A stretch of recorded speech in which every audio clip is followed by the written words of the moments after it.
we're doing an adventure called Alone Against the Flames. This is set up to learn to play Call of Cthulhu, and that's why I made such a big deal about not needing to know ahead of time what you're doing, because the whole point of this is that it's designed for people that are either new to role-playing games or at least new to the Call of Cthulhu system, to help you transition into how to play the system. So what we'll do is we'll start out, and pretty much right off the bat, it just gets right into a narrative. And then periodically throughout the game, it'll stop and be like, okay, like, there's about to be a car crash. Here's what dice you roll for that. So it'll explain everything to us as we go along. We are all going to be controlling one character here. So we'll be voting in chat as far as what decisions we make. I've run this a handful of times. You absolutely can lose. You absolutely can die. You absolutely can fail. If we have a hilarious death or failure early on, we will definitely try again. But just be forewarned, the way that Call of Cthulhu works and the way that the Cthulhu mythos works, failure is definitely an option. Which is great for us, right? We always need failure to be an option. We wouldn't have it any other way. Exactly. I think that's everything I can think of.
All right, you guys, we are here at long last. Thank you so much to everybody who hung out and waited in chat or in Discord. If you don't know me, I'm Mercy from HereThereBeMonsters, and we are here to celebrate Halloween 2020. So we've got some special music set up. We've got some special sound effects set up. We are going to be playing Call of Cthulhu live on stream here with chat. So you guys will be able to see a little bit of chat up above my head here. My green screen thing is struggling a little bit with my costume, so I do apologize about that. I've done what I can to minimize it. Not too bad as long as I'm not moving too much. A heads up with a couple of things really quickly. For one, if you guys are here, if you don't know anything about tabletop role-playing games or Call of Cthulhu, that's totally fine. Two, yes, I'm dressed up as Ezio from Assassin's Creed, and I realize that that has nothing to do with the 1920s in New England, America. It was the costume that I had. Pixie and I were working on costumes, also not related to 1920s New England, America, but Pixies took a lot longer to finish last night than we expected. We were up until 3 a.m.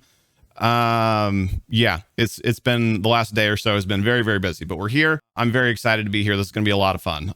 One other thing, in the interest of kind of keeping the mood for the recording, and also because I'm planning on uploading this to YouTube, I have turned off alerts because I want to stay focused on what we're here for and what we're doing. So if anybody does subscribe or give bits or donate or anything like that, we really, really appreciate it.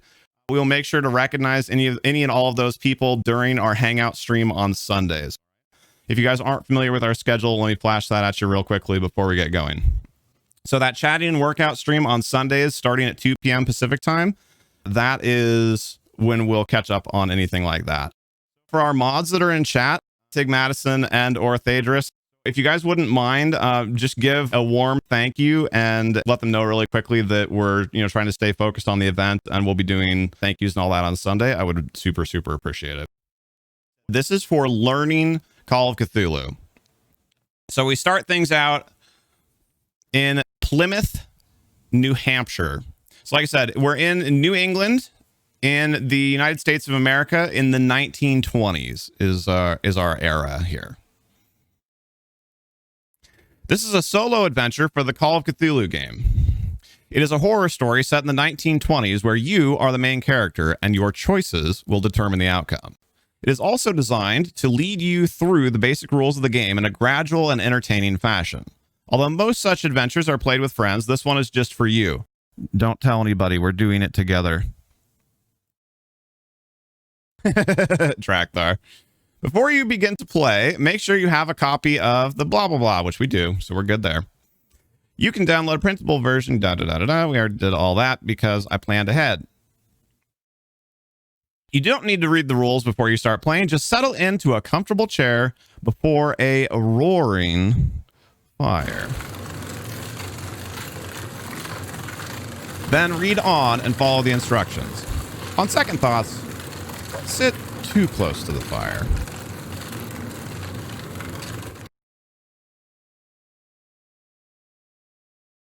Plus 50 to lurk. Now go to number 1. I know I'm going to cover up some of this, but obviously I'll be reading it to you as well. So, the sun is high in the sky, a merciless ball of heat. You feel scorched by the time you reach the bus halt in front of Osborne's drugstore. It's a relief to put down your heavy cases and take off your hat for a moment. You fan your face. It has been a long summer here in your hometown, and yet a cautiously empty one.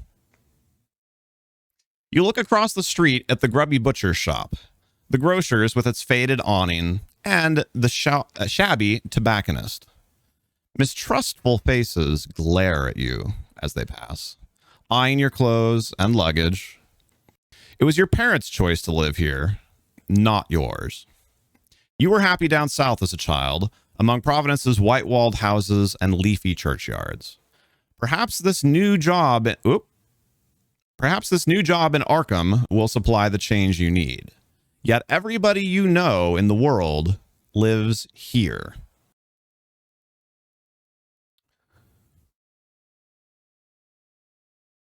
You know nobody in Arkham, not one soul.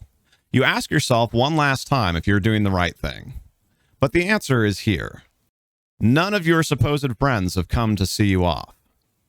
You are alone. Whatever challenges lie in Arkham, it will be a new life and a brave one. A small gray motor coach approaches and rattles to a stop. You put your hat back on and pick up your cases.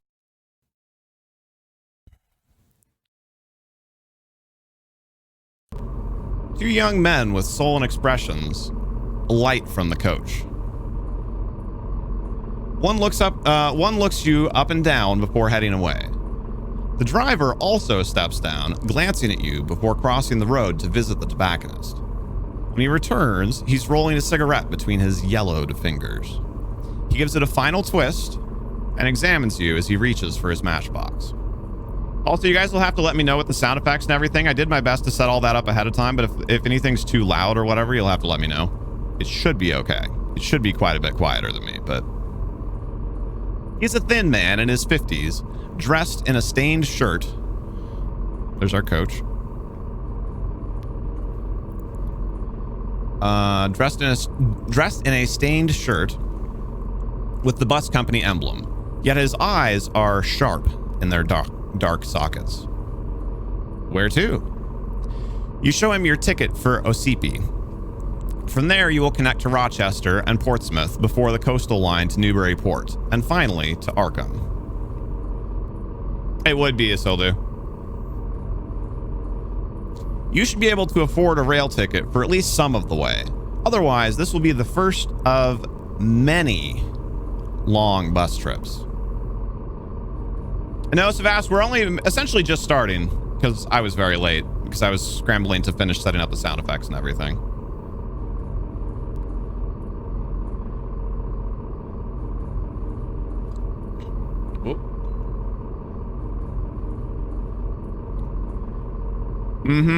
The driver scratches the match and lights a cigarette. The end flares as he takes a draw.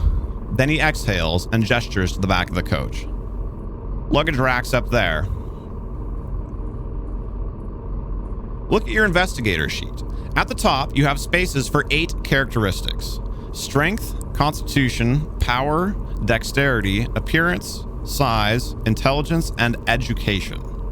Allocate the following values among them, writing in the large square beside each. So, I know you guys don't necessarily know exactly what all of those things mean, but most of the words should be pretty straightforward. We're looking right here. So I'll let you guys choose. What do you want to be the highest? Do you want to be really strong? Do you want to be really smart? Do you want to be really pretty? What are you thinking?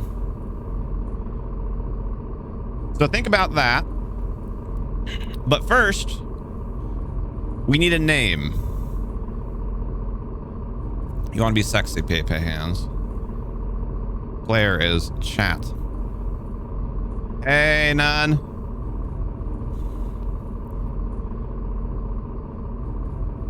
See, most people going for some combination of smart or attractive so far. Shout out some numbers at me. First one to say an age or a gender or a and a name that matches the, what would generally be accepted for that gender. That will be what we'll use. 47. All right, so we're gonna be 47 years old.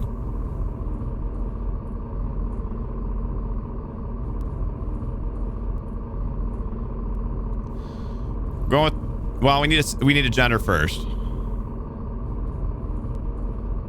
Cat could be either.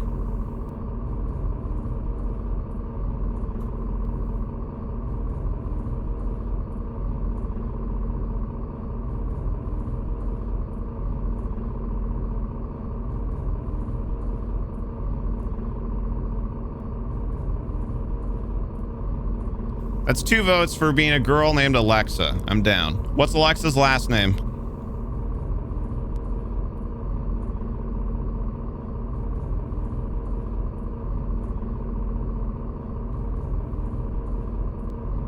I just noticed that the bus sound was still playing. Sorry about that. Ray Hand. All right.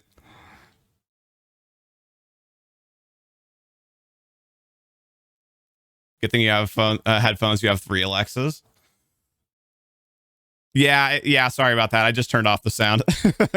Alexa Greyhand it is. All right. I saw most people went for intelligence as the highest. That was the one that I saw that had the most votes. I don't want to spend too long on this part of it. So I'm going to go with what I see first. So what do we want next? We have 170. These are our stats down here. So we've already done intelligence. What do we want the next one to be? That's 1 vote for dexterity. Somebody said agility or dexterity.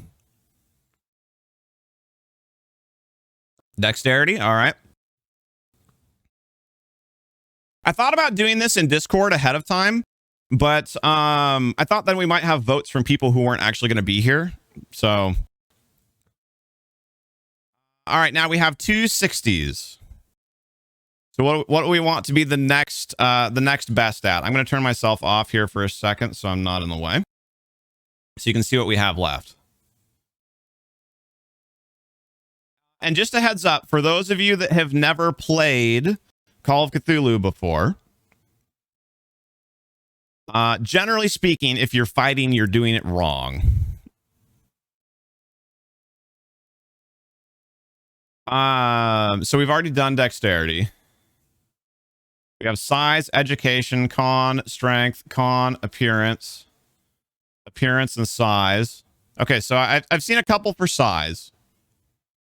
So we're going to put a 60 in size. And let's see, education, con, appearance. Well, so 50 is average, true average. So it's essentially an average sized person.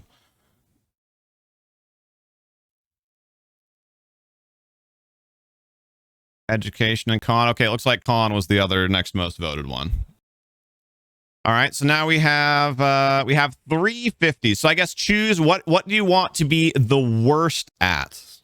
What do you want to be the lowest? Strength, appearance, power, or education?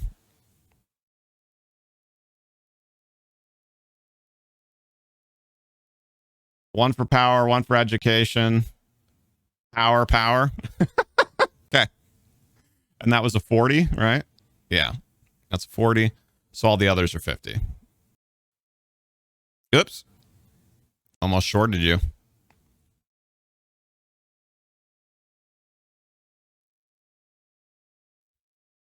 All right. When you've done that, go to number 8. Oh yeah, turn this back on. Boop.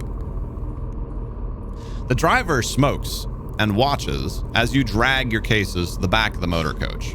The rack is set. Oops, I got to turn myself back on here. Boop. The rack is set inconveniently high on the vehicle. You get a grip on the heavier case. If your size is 40, go to 23. If your size is higher than this, thank you, sweetie, go to number 38.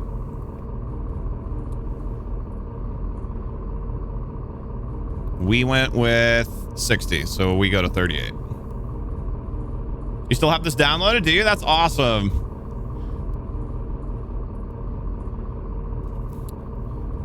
The driver continues to enjoy his cigarette, watching with keen interest as you struggle with the cases. You grit your teeth and heave the second one into place. Perhaps the residents of Arkham will have better manners. The driver flicks his cigarette into the gutter and steps into the motor coach.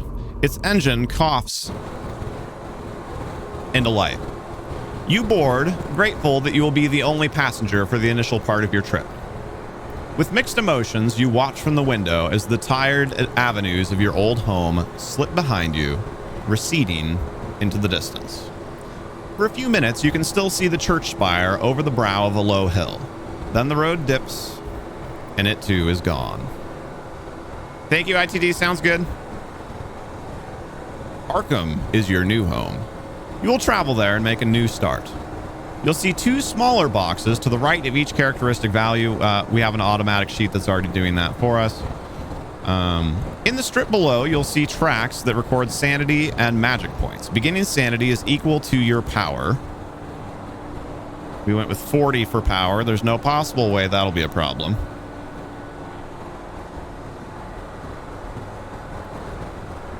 And beginning magic points are the same as the value you've just assigned for power divided by 5.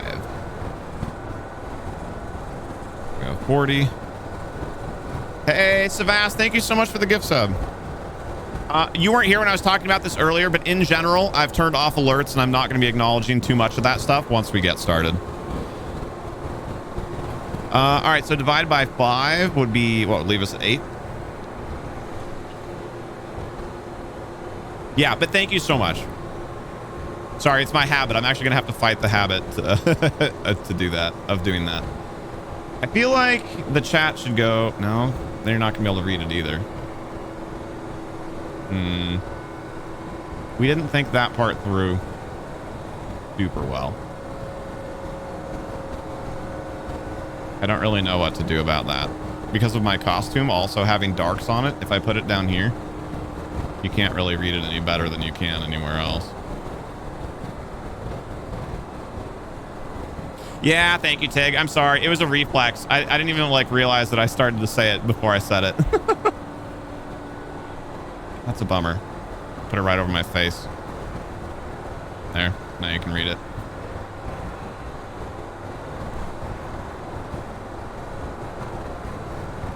I think down here is the best we're going to do. No?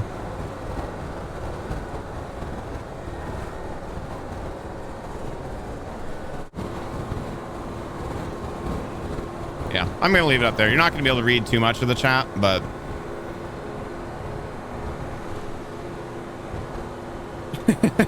right, Woodland? All right, now go to 134. The coach putters through the countryside. At first, the interior is stifling, and your stomach lurches with every bend. However, the driver opens his window, and by switching seats, you find a spot where the breeze hits your face. You soon relax into the journey, observing the quaint little hamlets that the coach serves. A heavy-set woman boards at one settlement and gives you a polite nod. She gets off at the next one. The road rises a little, passing cornfields and orchards. The leaves are turning, and the trees are alive with the glorious reds and golds of fall. You've just begun to doze when the driver takes a tight bend at speed. Add your size and your con together, then divide by 10, rounding down. This is the starting value of your hit points. Okay, so add size and con and divide by 10. Size and con. Okay, so we have 12 hit points.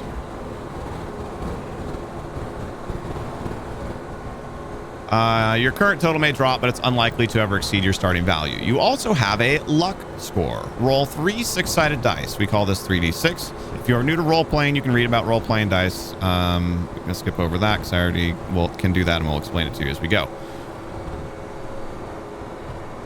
Multiply your 3d6 roll by 5 to get your beginning luck.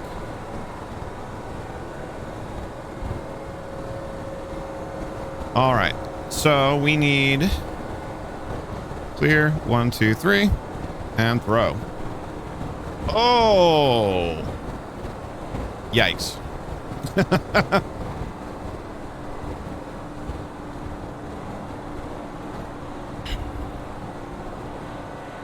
Multiply by 5. Okay, well. Hopefully we don't ever need to be lucky, you guys. So our luck is 25. Not great. Not great. We have skill, true. You must now make a roll against your dex. Roll 1d100. Yeah, I already know how to do that.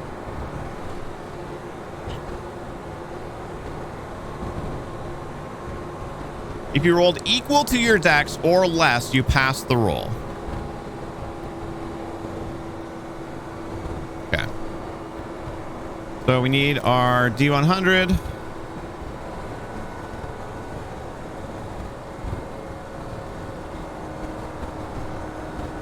Thought we were up all night to get lucky, right? And we rolled a 41.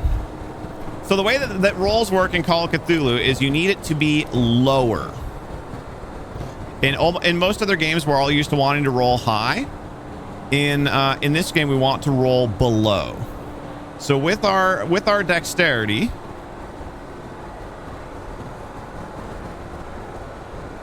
of 70, we will succeed 70% of the time because we need to roll less than a 70, which we did. We're good. If you pass the dex roll, go to 261. A desperate yell awakens you. Ah! You feel yourself slide from the seat as the driver spins the wheel and the motor coach plunges off the road. You grab hold of the seat in front just in time to prevent a painful fall. The coach stops with a thump. So if we'd failed there, we would have been hurt when we were thrown out of our seat. Now you see what has happened. A Fordson tractor has stopped in the road, and your driver had to swerve to avoid the steel obstacle. He leaps from his seat into the road, unleashing a string of curses at the farmer.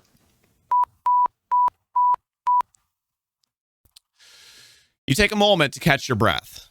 Perhaps you should offer assistance. But the driver has already returned. He backs the coach up and threads it around the tractor, glaring at the farmer. Good dex, that's right. You resume your journey.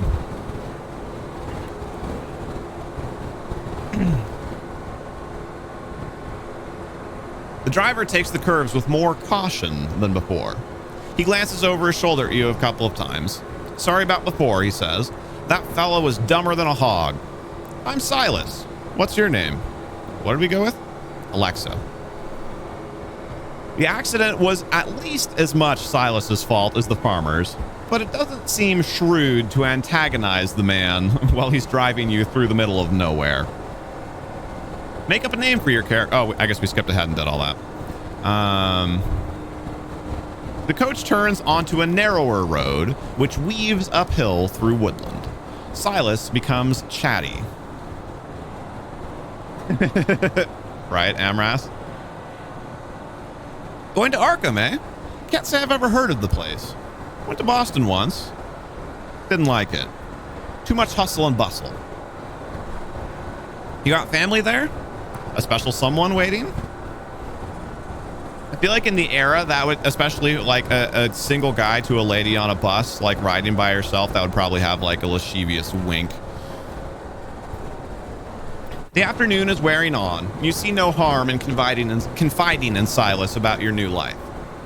A job, eh? What's your line? Choose an occupation for your character from the following options. Antiquarian, doctor of medicine, journalist, private investigator, and professor. First one I see that has more than one vote. Antiquarian.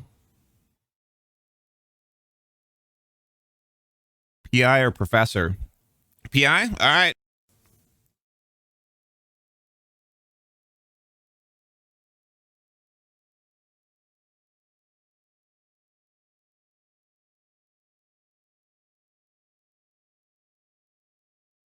Go to 249. You skirt around the details of the profession in your usual way, mentioning only that you've helped the police to clear up various problems in the past. Your heart pounds a little faster as you think of the post you've secured at the Blackwood Detective Agency. You've had enough of investigating marital infidelity and bank clerks on the take. It sounds like the Blackwood Agency is just the opportunity you need to cut your teeth on some real villainy. Silas narrows his eyes, but he says nothing. Your credit rating is 20%.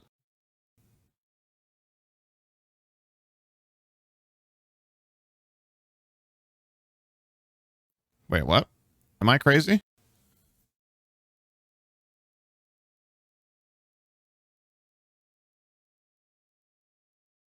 Oh, credit rating. There we go. Found it. Just not crazy, just blind. Your occupation skills are arts and crafts, photography,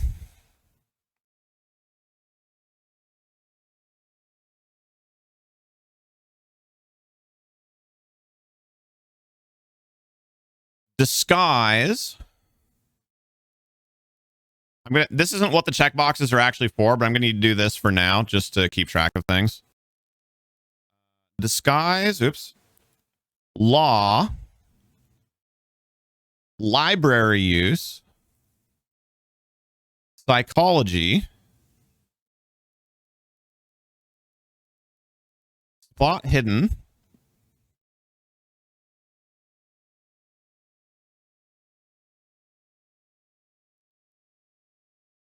and one of, so now you guys get to choose here, charm, fast talk, intimidate, or persuade. So obviously, for the most part, you guys know what those things mean. Fast talk is like, it's like techno babble. It's just like kind of overwhelm them with words. Charm or fast talk, charm.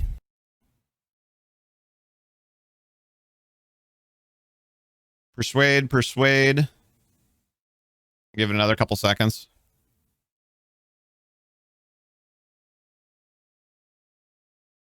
Kind of counting Woodland Rogues is not counting because he gave 2.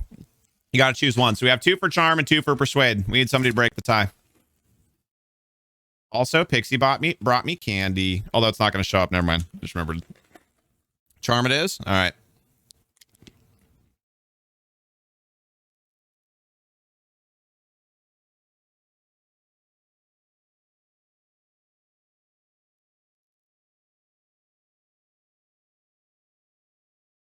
You may also pick any other skill except for Cthulhu Mythos as a personal specialty. So let me get my head out of the way here. You guys get to pick one other thing. I know there's a crap load here. So I'll give you a quick second.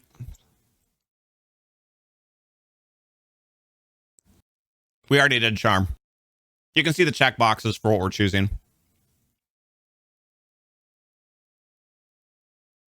Sleight of hand, history, first aid. I'm going to say 3 votes for this because this is like one of the only like truly open things that we get. The first one to get 3 votes, sorry.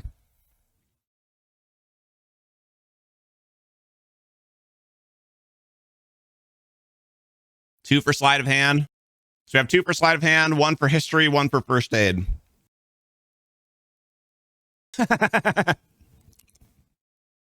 2 for first aid, 2 for sleight of hand. We need a tiebreaker.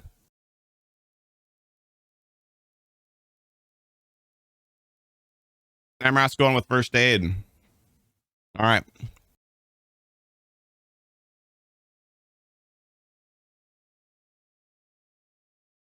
So of the things that we checked, what do you want to be the best at?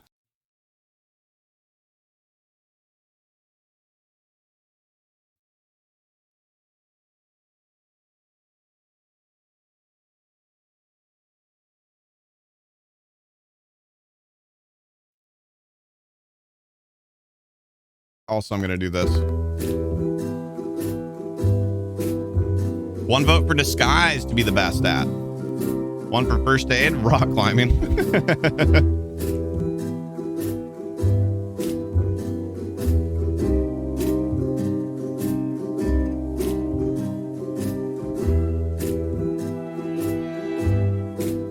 Two for charm. All right.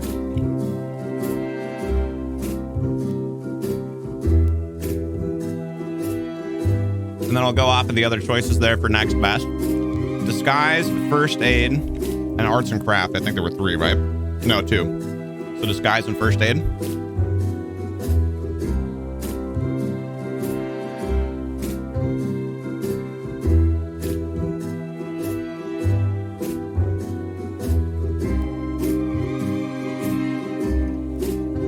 All right. What are the 2 things that you want to be least good at? we did that one. We did that one. We did that one. So we have arts and crafts, law, library use, psychology, and spot hidden left. One vote for library use to be a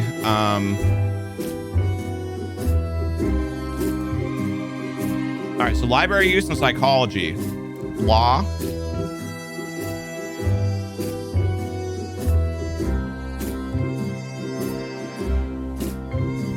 Law and photography. The first ones to have 2 votes will be our worst.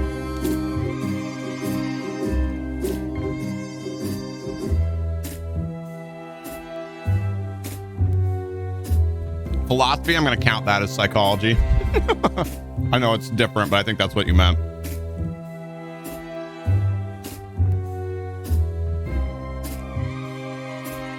Also, Tig, thank you so much for staying up with us.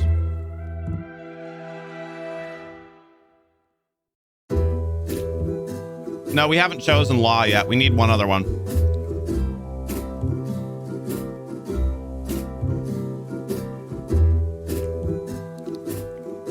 But that is 2 votes for law. So yes, we're a private investigator who's not very good at knowing the law.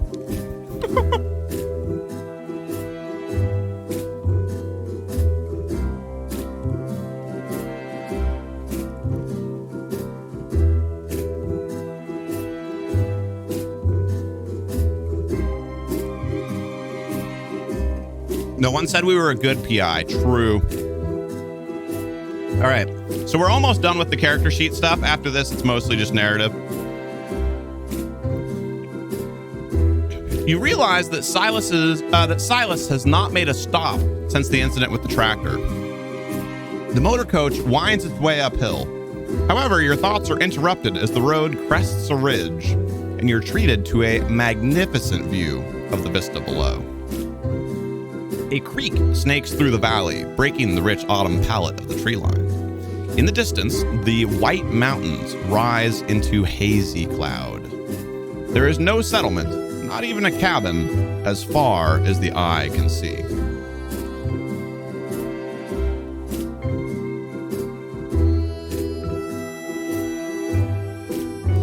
I remembered what the other announcement was when we were starting. You guys remember how I was like, we've got one other thing.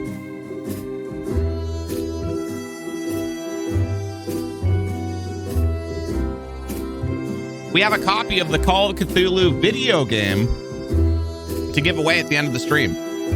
So, courtesy of Average Aim. So if you guys have a chance to stay to the end, when we finish, we're going to do a giveaway.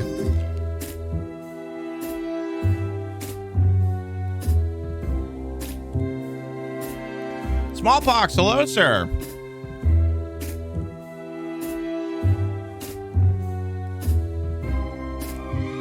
What do you mean you couldn't get it to work?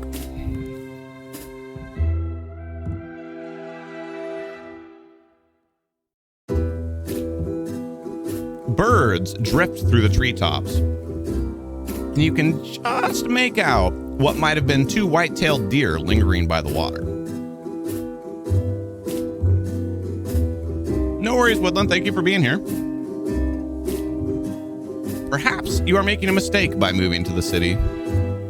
Could you survive on your own in this lush wilderness? You have a base ability in most skills listed in brackets after the skill name on the investigator sheet. For example, you have 20% in climb and a base dodge equal to half of your dex.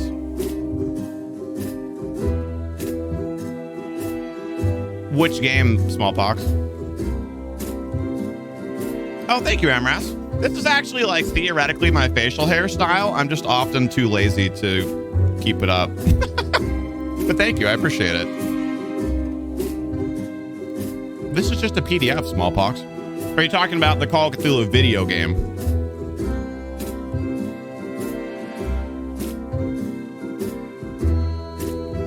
Choose 4 skills that are not your occupation skills, nor Cthulhu Mythos.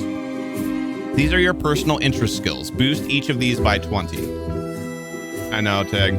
Thank you.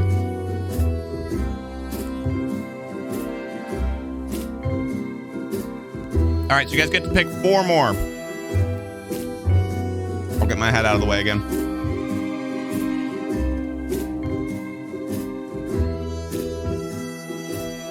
We get to pick 4 that we add 20 to the value in... Yeah, smallpox. Yeah, we're just about done with the character creation part of it. So it's a choose your own story mixed in with a learn the system game. Locksmith. Ooh, I like it. I'm just going to take that one now. A touch loud for the music. Okay.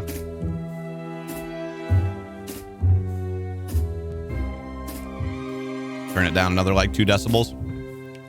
Thank you, Tig.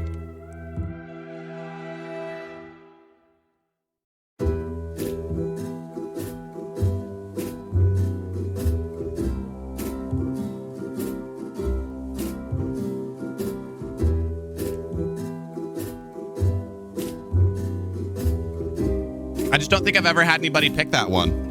So we're going with it.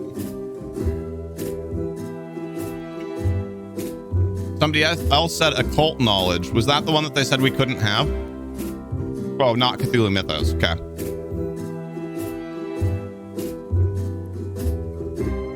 Hey, Nola! You want piloting? Also, don't think I've had anybody choose that. So you have to pick something. Is that like pilot car? So I think that's, I don't think there's a drive, is there? Oh, there's drive auto. So pilot would literally be like plane or potentially boat. You're a pilot, you're fly.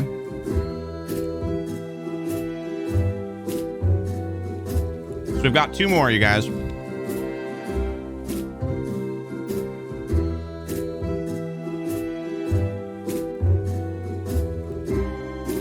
Right, smallpox.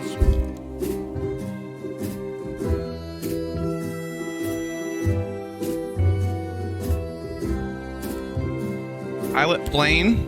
All right. And psychoanalysis.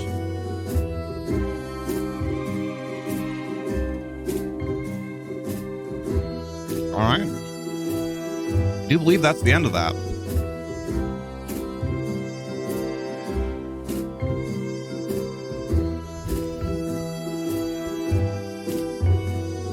Now go to number 144. Oops. There we go.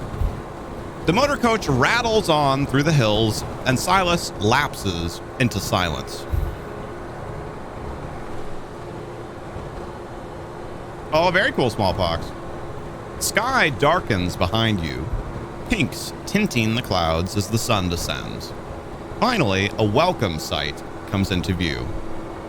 A settlement on the crest of a hill.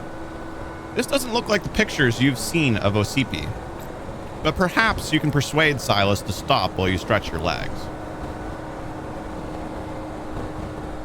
Minutes later, a harsh stuttering from the engine interrupts your reverie. Silas frowns and rattles the gear stick. The motor coach falters in its ascent. Silas utters a curse that you don't recognize and grinds his teeth, struggling at the wheel. You seem to... Oh, I'm still not here, so you can't see me doing the things. I was pantomiming. Boop. We're back. You seem to inch up the hill until you reach the first buildings. Low dwellings constructed from a rough red stone. Silas wrestles the coach into a small bay off the road. He scrambles from his seat and makes for the engine compartment.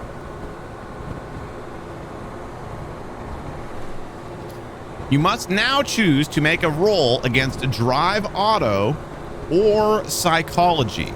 If you choose Drive Auto, you need to roll equal to or less than the skill value. If you choose Psychology, you need a hard success. This is a roll equal to or less than half of the skill value. So Drive Auto or Psychology. I'll show you guys your stats. Right, smallpox? Drive Auto and Psychology. We almost took Drive Auto, but we didn't.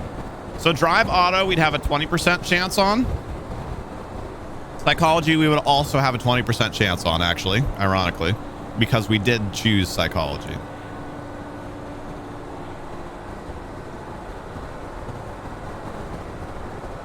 One vote for psychology, one vote for drive auto. I'm really bummed that the green screen is having this much trouble with this. Well, it's not actually a green screen, it's the fake green screen.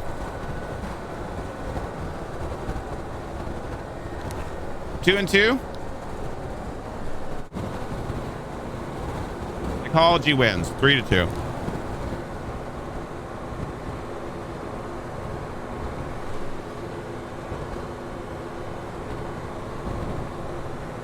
All right, so we need to roll less than 20.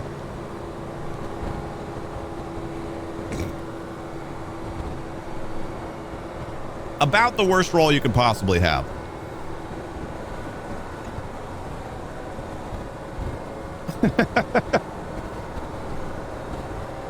You may attempt only one. If you fail your roll, go to 194.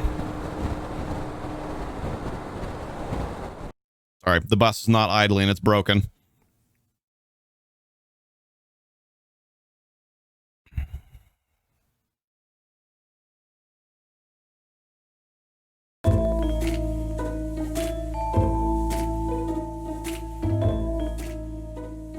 Actually, this is not the one I wanted.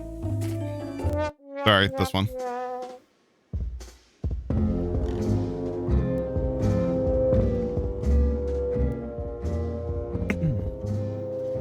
Silas opens the engine compartment. Wait. Lol. Silas opens the engine compartment open and sticks his head inside. The hot metal pops and sizzles. He pokes at various components, then withdraws and wipes his brow, smearing it with dark grease. I ain't sure what's wrong. Might be the oil pressure. Might be something knocked off kilter when we took that spill. Can't do much till the engine cools neither. And with the light failing, I reckon we'll be here through the night. He wipes his hands on a rag.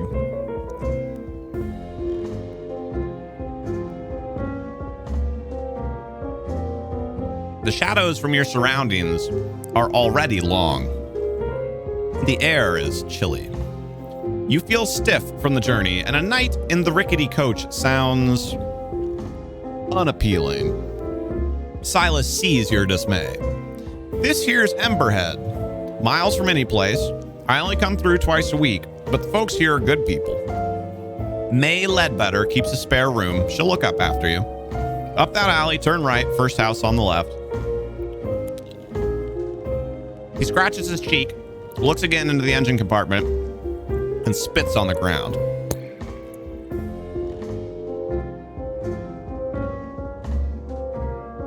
Meet me back here at 8 in the morning, and we'll see how's we stand. So, what do you guys want to do? Would you like to look for May Ledbetter's house, ask Silas where he's going to spend the night, or challenge him about the breakdown?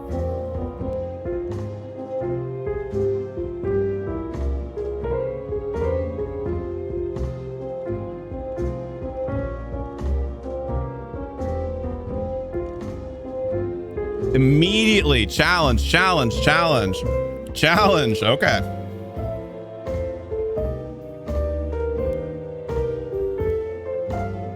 Holy cow. I don't know if I've ever challenged, actually. This will be fun.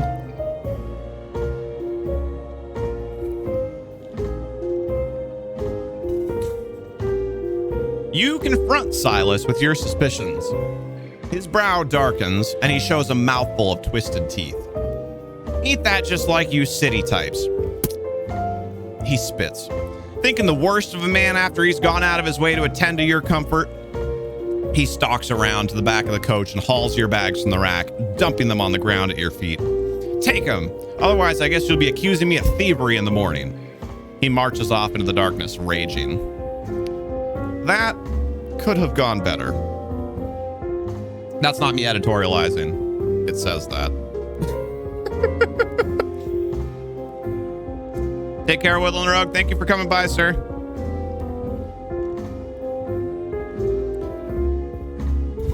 You drag your cases between the sullen buildings. You feel surprisingly weary, considering you've spent all day sitting down. Silas's directions lead you to a modest dwelling with a slate roof. A nameplate reads Ledbetter, and underneath, a sign in neat copperplate reads Lodging Room. The lane around you is gloomy, but a lamp flickers in the window. A breeze chills your face. You're not about to begin your new life by sleeping in the street, so you rap on the weather-beaten door. After a moment, you hear footsteps inside the house. A bolt is drawn back, and the wooden door swings open. A figure with loose curls and a rough-looking house dress peers at you. Her gaze takes in your traveling suit and your cases. Her voice has a slight Irish lilt. I'm not going to try and do an accent, sorry. Which is ironic since I'm actually a significant portion Irish, but... Hello. Should I take it as you're looking for a room for the night? You inquire as to her rates, suppressing a grimace. As far as you've seen, the village does not offer many alternatives. Oh, you'll find them very reasonable, she says. You look tired. I'm May.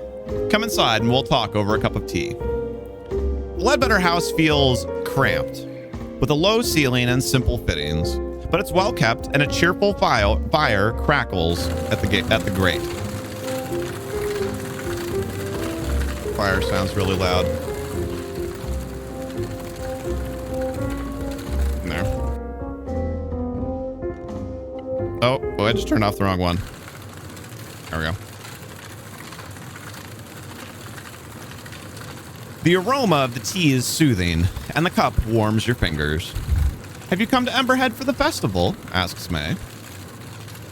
So do you want to explain what happened with Silas and the coach, or do you want to ask about the festival? Those are your options.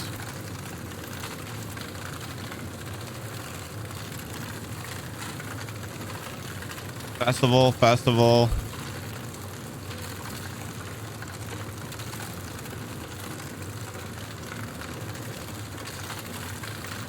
Okay.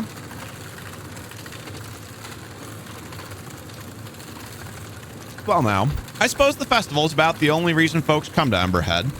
I thought you'd maybe come to study it or take photographs. Well, it's not tomorrow night, but the night after. I suppose it looks very strange to a passerby.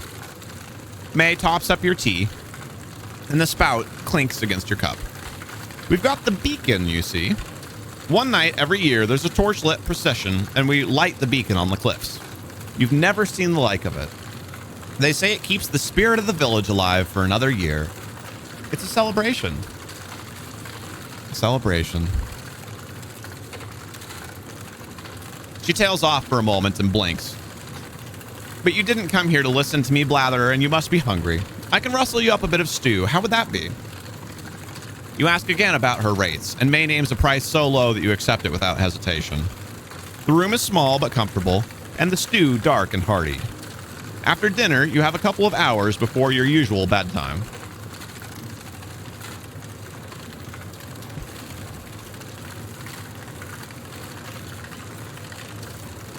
Uh-oh. I think Amaras 89 has a significant delay. Do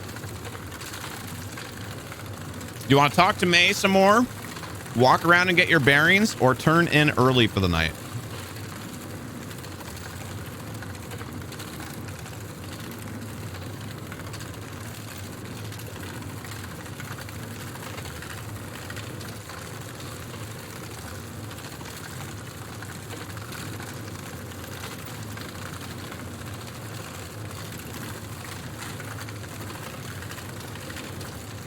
One for walk around, 2 for go to bed early, 3 for go to bed early, 2 for walk around.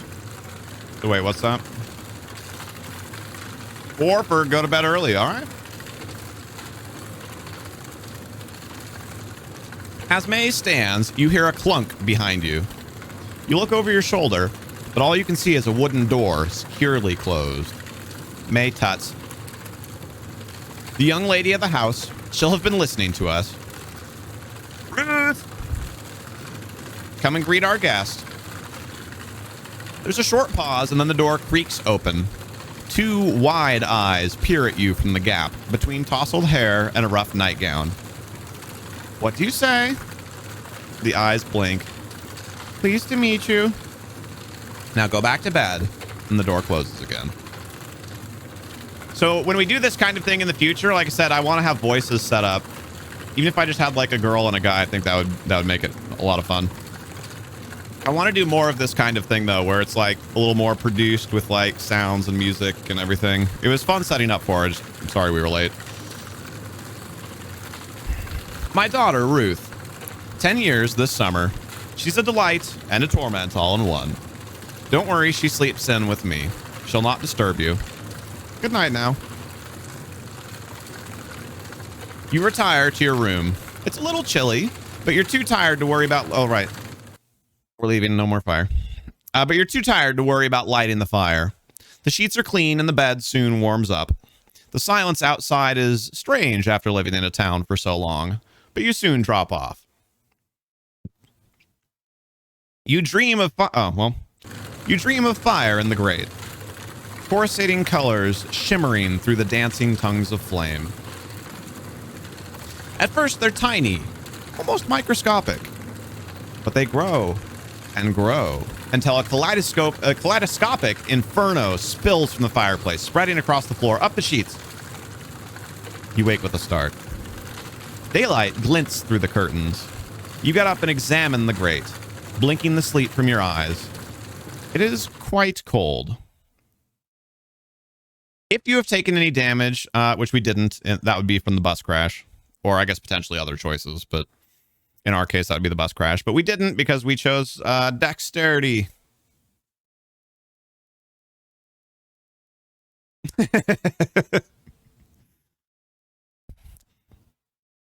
May seems to have no running water, but is supplied some in a ceramic jar. You freshen up at the washstand and go in. She cooks a hearty breakfast and leaves you in peace to eat. About 7:30, you're paid up, packed, and ready to go. You bid May goodbye, and she wishes you the best for your new career in Arkham.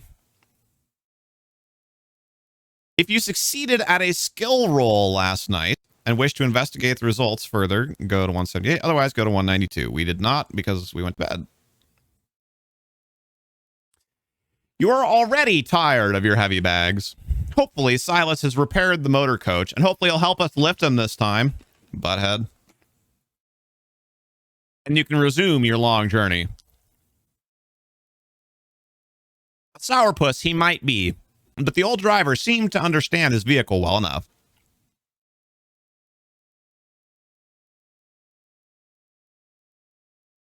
Uh-oh, Enola.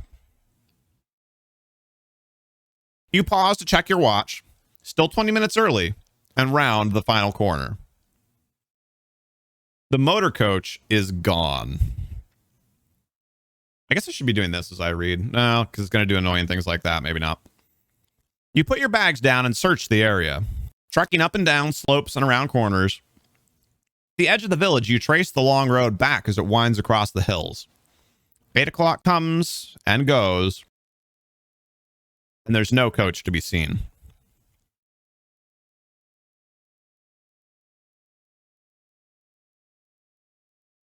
A passing villager notices your bags. Looking for the bus? I heard him take off at first light. He's due back in 3 or 4 days. If you need a place to stay, May Ledbetter rents a room. The man raises his hat to you and strolls on into the village. You curse Silas under your breath. Perhaps he went for parts. But you wonder if the old goat has stranded you here on purpose. I mean, to be fair, you guys did accuse him of something. May is doing laundry and looks surprised to see you again. Forget something? When you explain the situation, she offers to store your bags while you try to arrange alternative transport. You're grateful to relinquish the load. Nobody here has anything like a car. She strokes her chin and narrows her eyes. Maybe you could find somebody with a horse and cart for your bags. I can ask around later. Try Mr. Winters at the village hall. He'll know if anyone will. Or ask among the artisans. Their workshops are first left on Silbury Street. She reaches over and squeezes your wrist. Don't worry. I won't see you sleeping in the street, money or no money. You thank May and turn to face the village. All right, Danola. You wander the streets of Emberhead without any particular destination in mind. The village is built on a relatively flat upland with splendid views. To the north, the hazy tips of the White Mountains reach for the heavens. To the south, the sparkling waters of Lake Winnipesaukee touch the horizon. Burn the house before leaving. The village itself takes less than 5 minutes to cross from edge to edge. You arrived on the winding road to the west. It seems like with smallpox here, it's a good thing that I have this sound effect ready to go.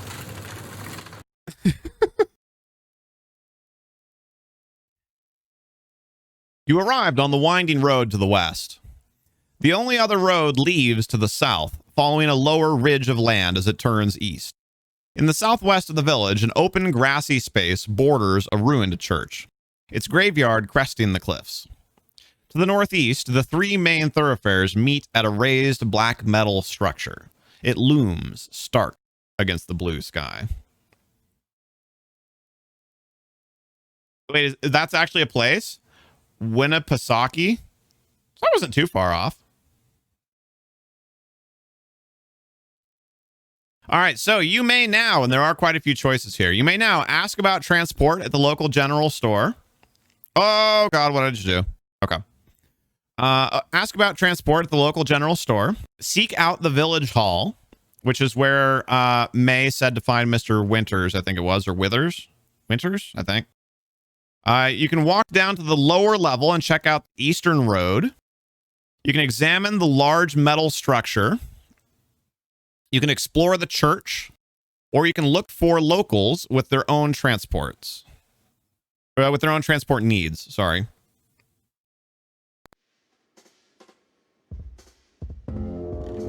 Village Hall, Village Hall. It's like a summer location for people who can't afford to spend a week on Cape Cod. Got it.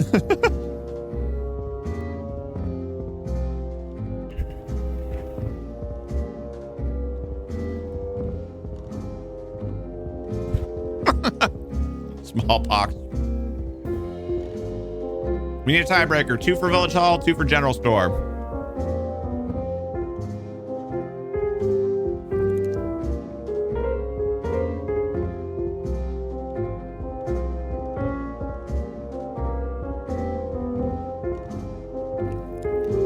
Village Hall? All right.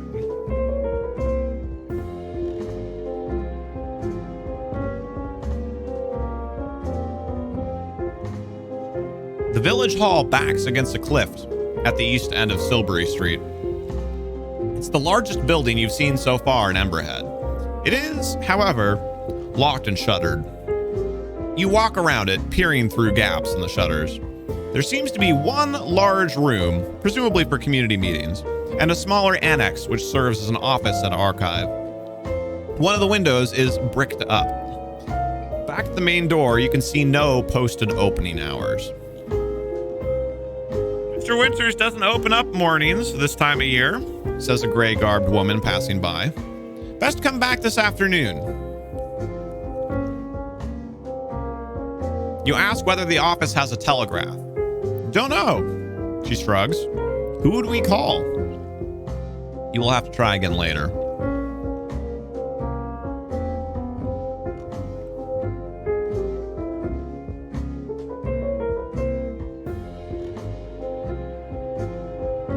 You're beginning to get your bearings in Emberhead. Would you like to explore some more? You can choose another option from those below. Do not repeat previous choices. Once you've tried 4 options, go to number 3. Whoops. Thank you, Smallpox. All right, so what was the other one that had General Store? Was the other one that had a lot of votes? Okay.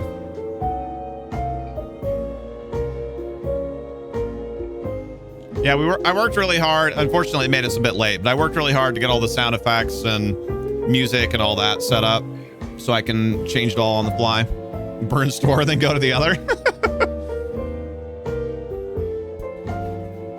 Wait, was it down here? Oh, ask about transport at the general store. Go to 16. Yes. The general store is on a corner beside the main road, just before it plunges to the south. The shopkeeper is a brisk, immense lady with a starched apron and strong shoulders. She looks hard at your unfamiliar face. Transport? There's a motor coach that comes through twice a week. Missed it? Truck brings in my supplies every other Tuesday, but he's not due until next week.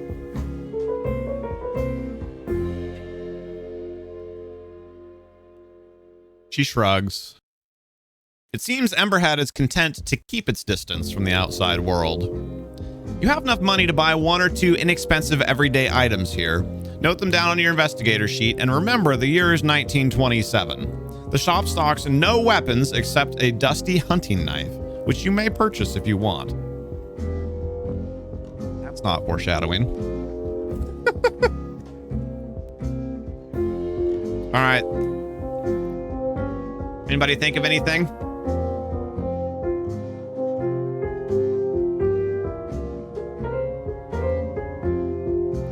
Hey, thank you, Average. Sorry, that was weird. I went to wave, but I have candy in my hand, so I don't know exactly what that was.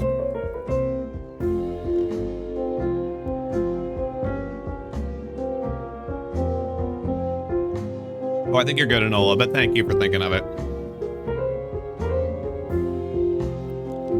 What cliches? Is that what that's supposed to say? Choices, got it.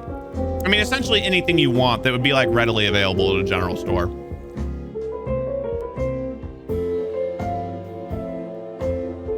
The only example that they gave was a dusty hunting knife.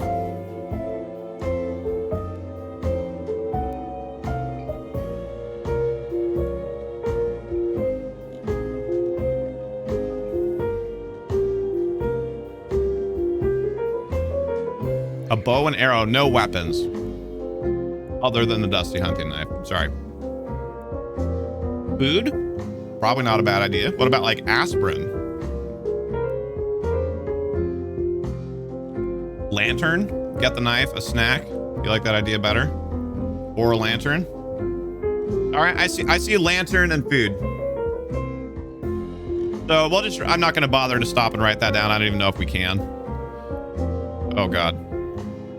We don't have weapons. Oh, I guess we can. Treasured possessions. Oh, gear and possessions. There we go. We have food. You know, probably like a reasonable amount, right? It said that we didn't have a whole lot of money. I'll just say like 1 day. And lantern.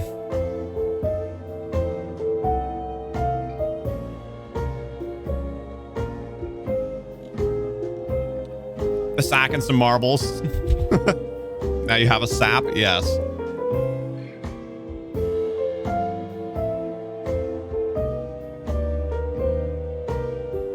All right. Okay, so you can explore some more. So we're back where we were. So we've done the general store and we tried the town hall, but we were at the village hall, but we're told to come back later.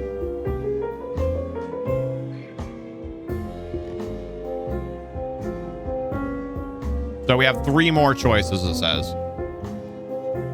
So our options are, because we already did that one. So we can try and go back to the village hall. We can go down to the lower level and check out the eastern road. We can examine the large metal structure. We can go to the church, or we can look for local people with other transport needs. So we can do 3 of those 5 things. Examine the large metal structure. Go to the church. What was it? Explore the church. You're chilling in the hot tub watching. This is fire content. Much love. Hey, thank you so much, Smallpox. Much love to you too. Local people. Okay, 2 for church. So we're gonna go with church next. Get holy water. You cross the street towards the church. As you let's see. Now we're investigating. I have a song for this. Exploring. You cross the street towards the church. As you glance to your left, your gaze alights on the large metal structure. Something bothers you about its positioning.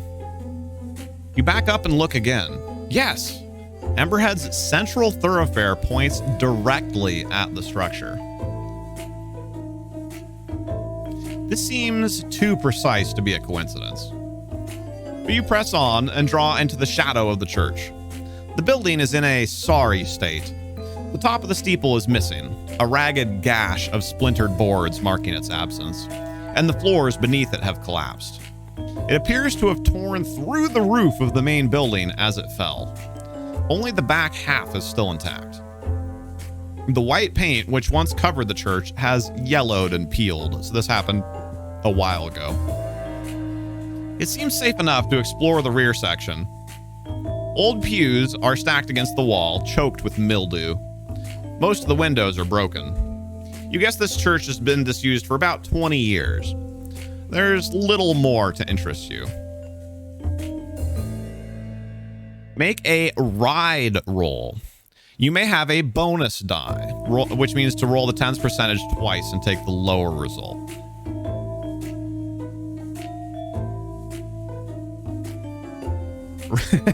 Right, Trakthar. I thought about making a joke, so thanks for following through. Okay, so ride. What is our ride ability here? Oh god, we didn't do anything in ride. So our ride is 5%.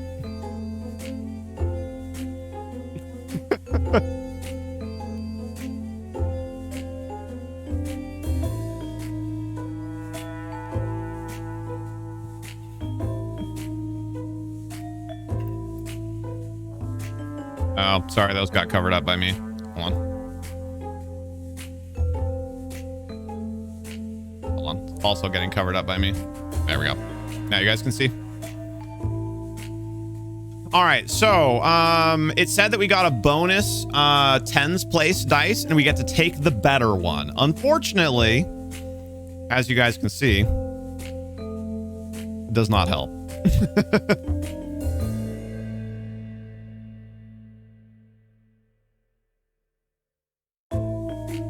Whoops. I just clicked on the wrong thing. There we go. If you succeed, go to 46. Otherwise, go to 25. You're big. Oh. Wait. What? Hold on. I feel like I missed something.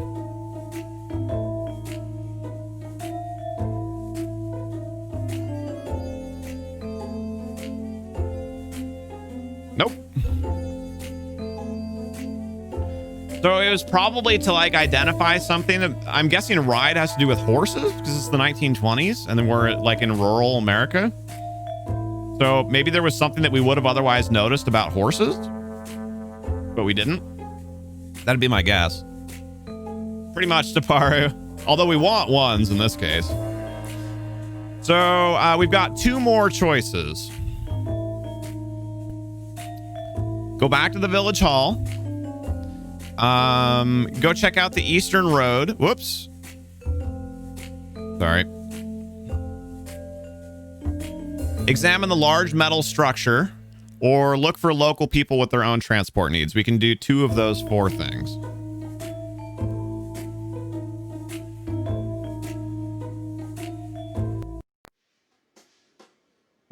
Structure, transport. Pet the cat. Local people. Actually, Tig's been asking for local people the longest. I think everybody else has had at least voted on a choice that got chosen.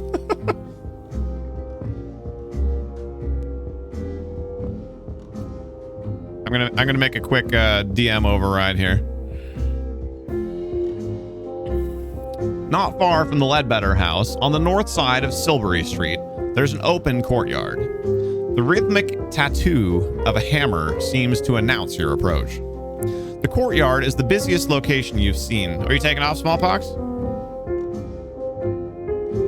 Is the busiest location you've seen in Emberhead. It is bordered by a ring of workshops. Some are brick buildings, some only rough huts. A blacksmith ceases to hammer, thrusting something red and glowing into a bucket of cold water. A weaver looks up from his loom, blinking at you a moment before returning to his shuttle.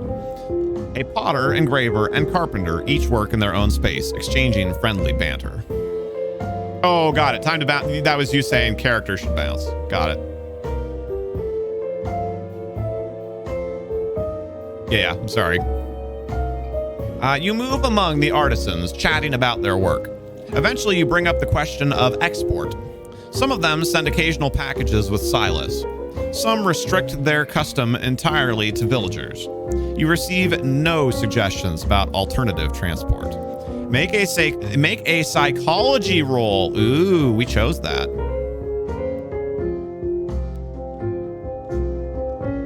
Our psychology is 40.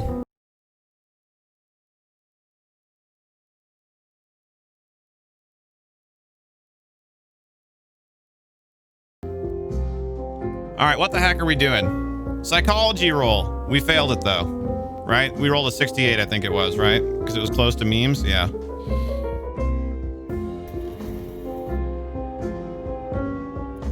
All right, so we get one more, you guys, for exploring the town. Yeah, but smallpox, I'm not actually chroma keen. So that wouldn't necessarily actually help. And the other problem is there's a wall right back here. Like, I'm touching the wall right now.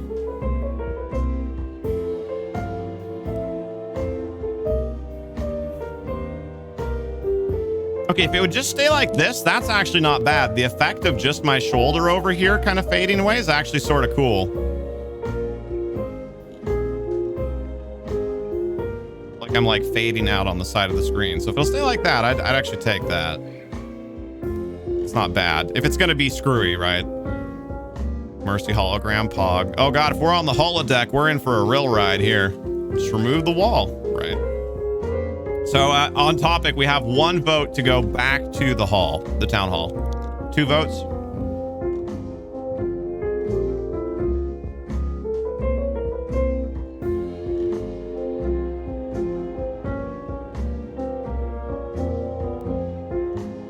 Not really the chair. It's something with the outfit.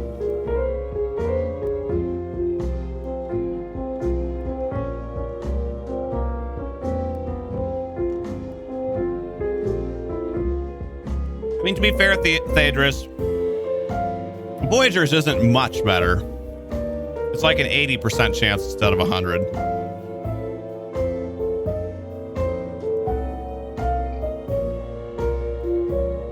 All right, pretty much everybody voted to go back to the hall. Wait, what? Oh, apparently that was the same option, so it's not time to go back yet. I don't think that one counts then. What had the next most votes? Oh, literally everybody said hall. Well, pick something else.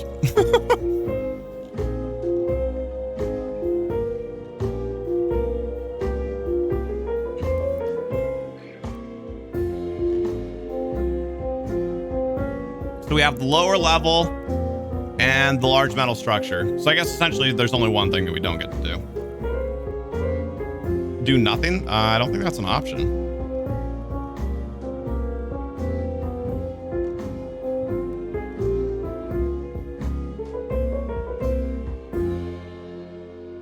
Oh, that was go to page 3. Okay, so that's true.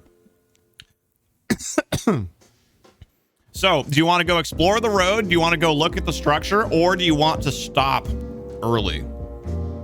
That was your other option. We have 1 for structure, 1 for go early, and 1 for road. Actually, no, that was just answering the question. So yeah, so 1 for stop early, 1 for go look at the road, and 1 for explore the structure. Structure, road, structure, structure. So that's 4, 5-ish. Okay, structure.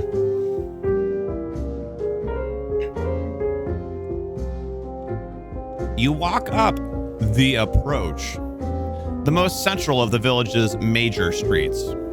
It points directly at the odd metal structure.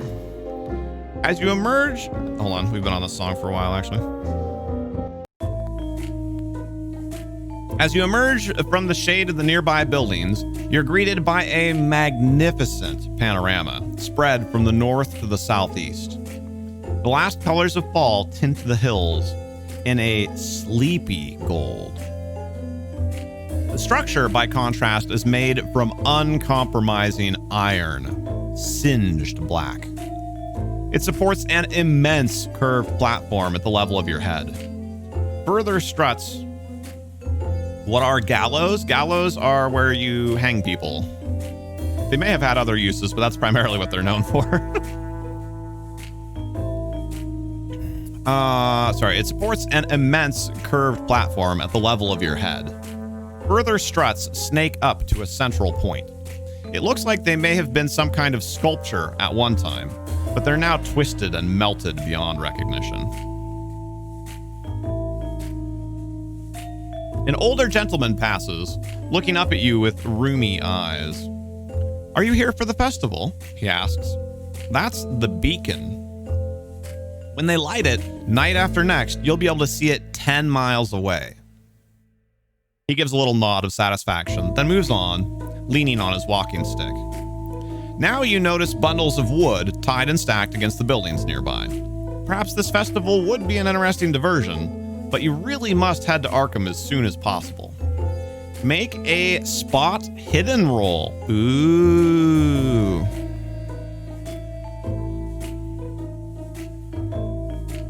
And you guys chose that one. Spot hidden's 50. Boop, up there.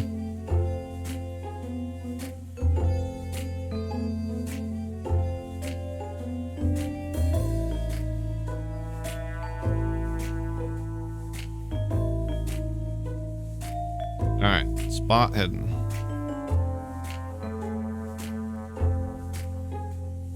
Oh god, I threw it too hard. Well, there. Can do that. Hey, we actually rolled good.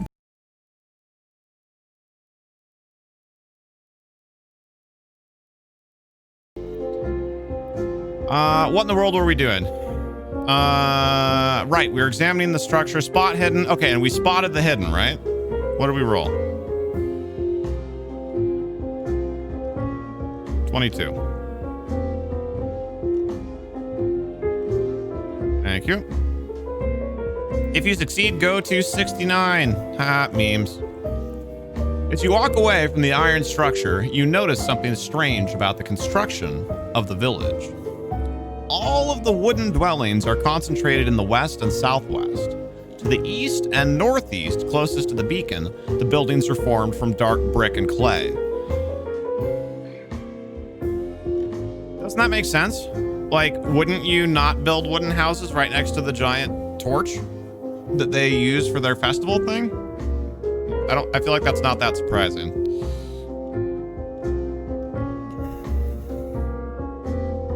You may checkmark the small box beside the spot hidden skill. Boop. Now go to 25.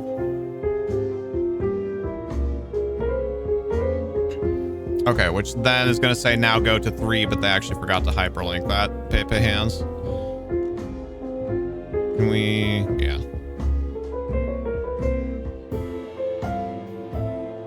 Your morning. Oh, that was just the morning. That's why the place wasn't open yet.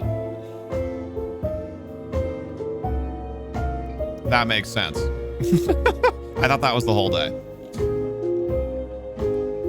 Yeah, that was a busy morning. Your morning exertions have left you... Oh, it's not in the right spot. There we go. Your morning exertions have left you hungry. You roam the streets of Emberhead looking for sustenance. There is nothing resembling the busy cafes of your hometown, or anything that might be called a restaurant. It's beginning to look like you will have to get supplies from the general store when May Ledbetter comes down the street. Hey, we already did that. Big brain chat. When May Ledbetter comes down the street with a girl trailing in her wake. This must be Ruth. As she notices you, she races past her mother and approaches you with a smile. This is a different Ruth from the shy creature of last night.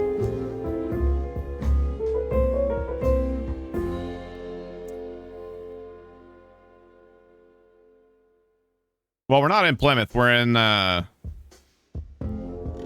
I don't think, did they ever name it? They keep just saying town. Plymouth was where we left from, I think. Oh, but that's your point. Got it. Sorry. Whoosh.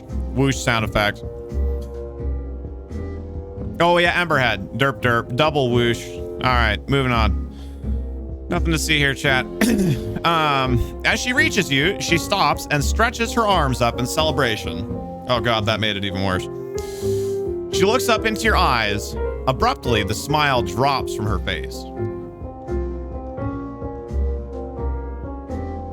And she looks several years older. For the festival, she hisses. Get out. She blinks hard and then scuttles back towards her mother.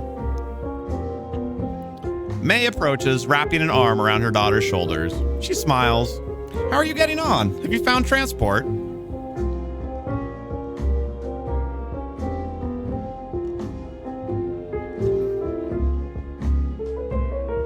Startled, you explain the frustrations of the situation.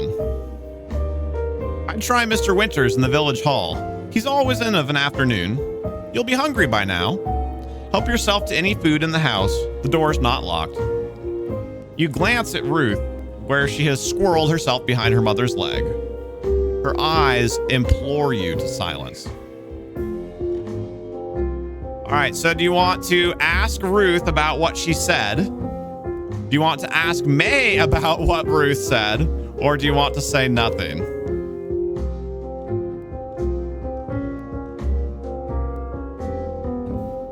You guys are so... You guys are so suspicious.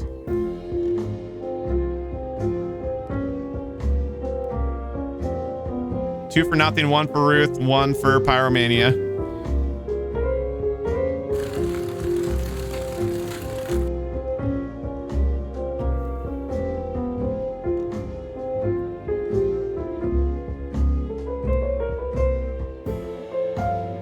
I figured out what it is that keeps throwing my hood off center too. It's because of the way that this is set up. Wait, that's probably what's causing it to freak out. It's because it's in black and white and this strap is brown and that the chair is black. So it looks like there's something because if you look, most of the issues are down here on this side of where that is. If I get that out of the way, does it make it better? No. It's just Pepega. Never mind. It was a good theory. All right, so we had 2 votes for nothing and 1 for Ask Ruth. So, oh, and another 1 for Ruth. I guess Amras is still on that delay. So 2 and 2. Who wants to be the tiebreaker?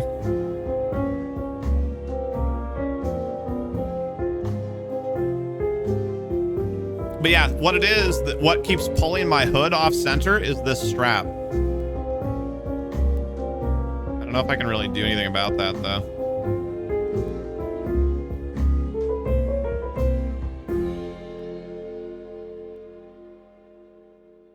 There's so many Amrasses. Just wait until Amlass is here too, Drakthar.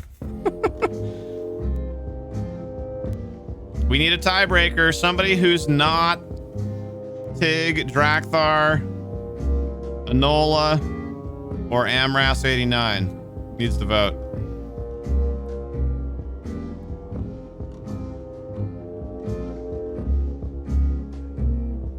I know there's more of you here than that.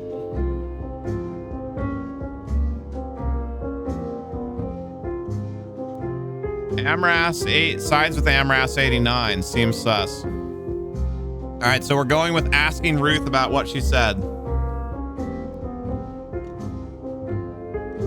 You crouch down and ask Ruth what she meant. It's scary at the festival, Ruth says. It's bright and hot and flames go all over. Her face and voice are both childlike. This abrupt shift is disturbing. You suppose all children do unfathomable things. May rolls her eyes and tousles her daughter's hair. Ruth looks at the ground. See, I told you guys to calm your imaginations. In your defense, Amlass was not your idea. No, it was my idea. Thank you. You take your leave of the Ledbetters and head towards their house. The door opens easily. In the low kitchen, you make a meal from stodgy bread and leftover stew. A little window offers a view to the mountains. If you've learned one thing this morning, it was that Emberhead's streets hold little to occupy a visitor from out of town. but there are still about 5 hours of daylight remaining. You could take some provisions and the bare essentials from your luggage and set out in the hope of reaching another settlement before dark. Or you could ask advice from Mr. Winters. Oh, and those are just flat out choices. Okay. So do you try and walk out of town or do you go to the village hall? 2 for the village hall and Mr. Winters.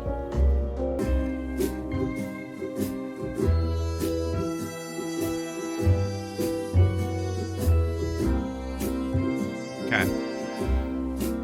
The village hall overlooks the lower north ridge of the village.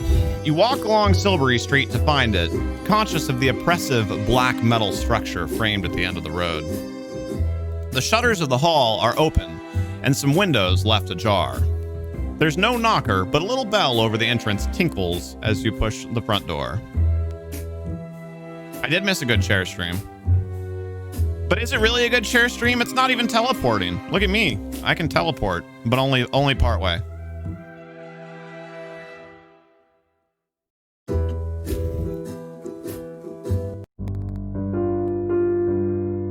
Inside, a sturdy door to your right is marked private.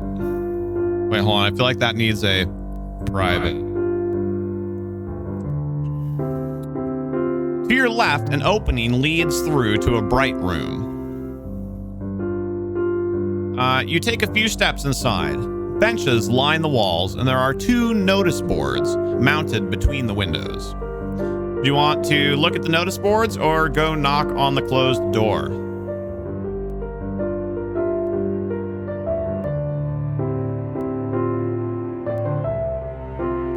Notice board, knock, notice board.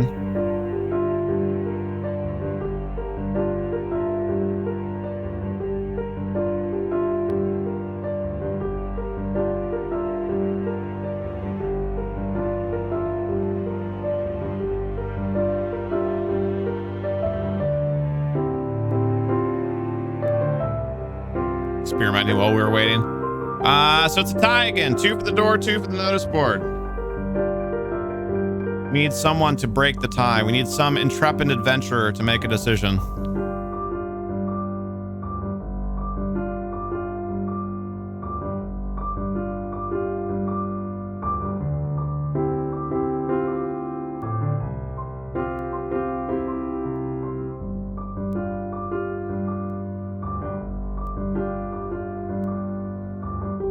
The board sounds more interesting. All right.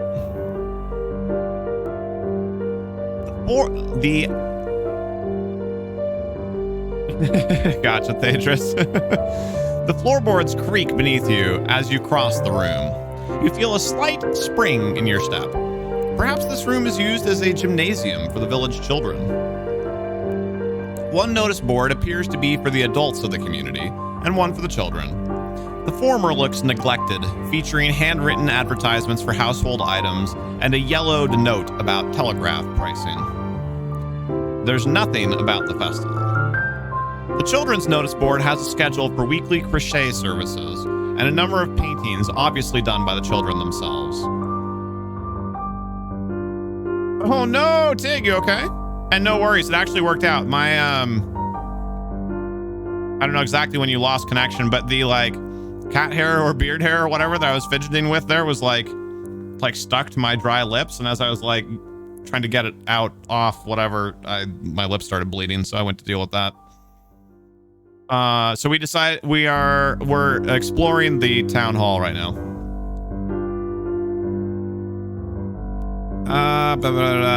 Let's see. A number of the paintings are obviously done by the children themselves. Most are incoherent, though colorful. As best as you can tell, they depict fireworks or perhaps the tale of Joseph from the book of Genesis. That's random. One has lost a pin and hangs upside down. It shows a giant bird attacking Emberhead. Or it might simply be that the artist has not yet mastered the subtleties of scale. I love the random little details. Make a spot hidden roll. What's our spot hidden? 50. Rocket! Surrender now or prepare to fight. All right, wish us luck. Here to break the immersion, thank you. No, Pepe hands.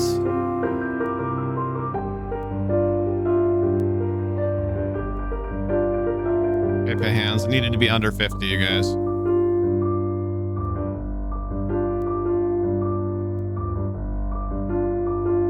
Costume pictures must needed for the Insta. Oh, you mean for me, Rocket? Yeah. Oof. What notifications, Smallpox? I don't see anything in Discord or Twitch. I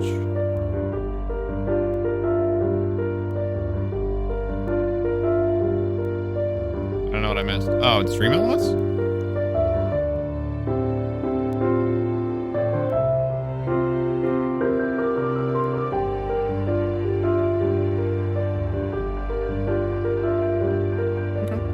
Thank you. I don't understand what's happening.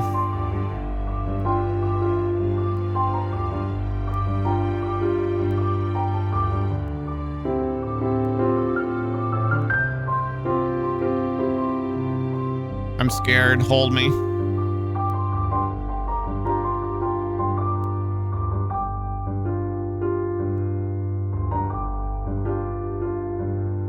Nice, Amras. Soon. Yeah, there's nothing in my stream elements either.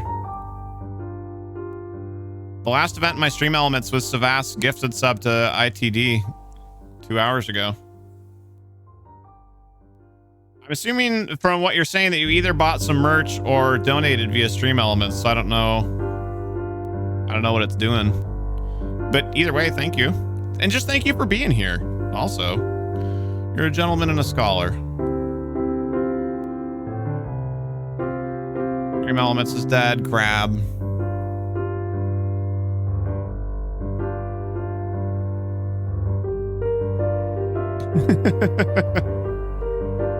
All right, so we failed.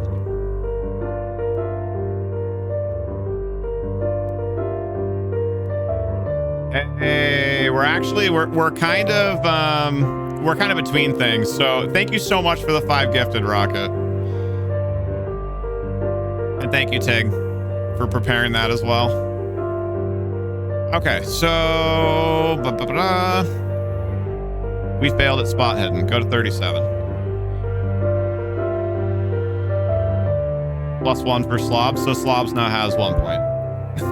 Also, Slobs has never missed a notification, ever. Never, never, never.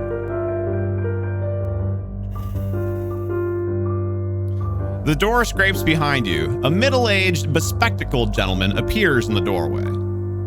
May I help you? You explain you're visiting on May Ledbetter's recommendation. Ah, well, I'm Clyde Winters. I'm not sure I can help you, but would you care for some coffee? I'm partial to a cup in the afternoon. He gestures to the open door behind him. This seems like a worthwhile opportunity, and you are a little thirsty.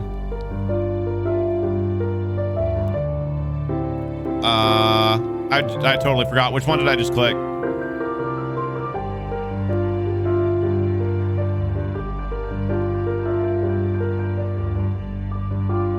I'm assuming it was 43.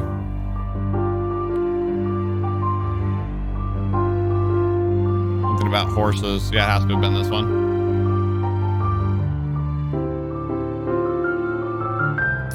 You step through the door marked private. The other side of the village hall is in marked contrast to the public space. The room is compact, lined with shelves of books and file alcoves. One corner is reserved for a tiny pantry and what is presumably a water closet. You study Mr. Winters as he fills the percolator. Although thin on top, his hair is oiled and neatly swept back. His suit is a sober affair, and well-tailored, even if the cut is a little old-fashioned. A lesser man working alone might have loosened his bow tie for comfort. On the desk against the opposite wall, you notice what looks like a telegraph set. Do you ask about the telegraph immediately, Or do you make small talk with Mr. Winters? Also, I'm going to make small talk with my food. Also, I swear the background removal is like slowly getting derpier.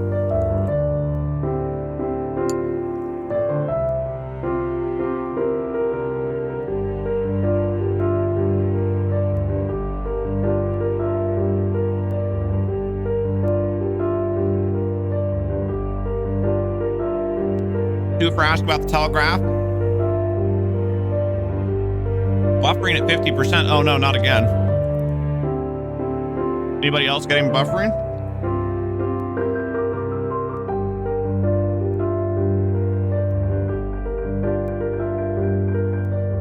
Yeah, it's kind of funny the way that it worked out, Rocket. Okay. Last time it happened because my OBS crashed, but you never know with Twitch. Oh, me being 50% buffered, yes. We learned a valuable lesson. Until we can do something different with the wall behind me,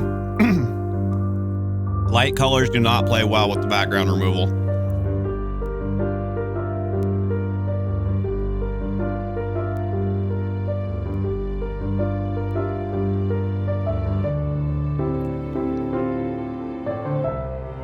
The telegraph? Much as we value our isolation, we do need the link sometimes. You were hoping to send a message? I must apologize. The line has been down for nearly 2 weeks. I reported the fault, but of course, they're not so speedy when the problem lies in a rural area. I'm expecting a repair the day after next. I do appreciate how frustrating this must be. The coach is due in, 3 days? But I think he's going west. Perhaps you might engage a wagon. One of the farmers might. You explain that you've asked a few of the residents already, but to no avail. I'll stop buffering after food, right? I tell you what, Winters pours you a steaming cup of coffee. The dark liquid smells rich and strong. When the repair crew arrive, I'll ask them to take you back with them. How would that be? They might want $1 or $2 to grease the wheels. The day after tomorrow? Less than ideal, but it's the first real opportunity we've had. Time to fix it ourselves.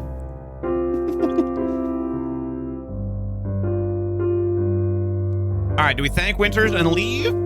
Or do we ask about the library?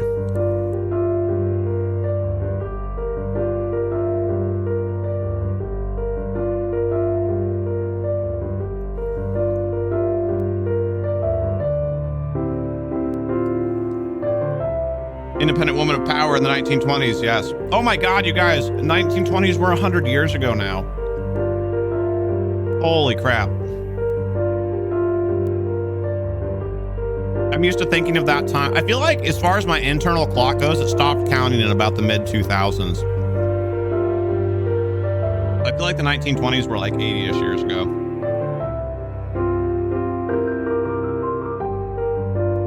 Immersion breaking, I know, I'm sorry.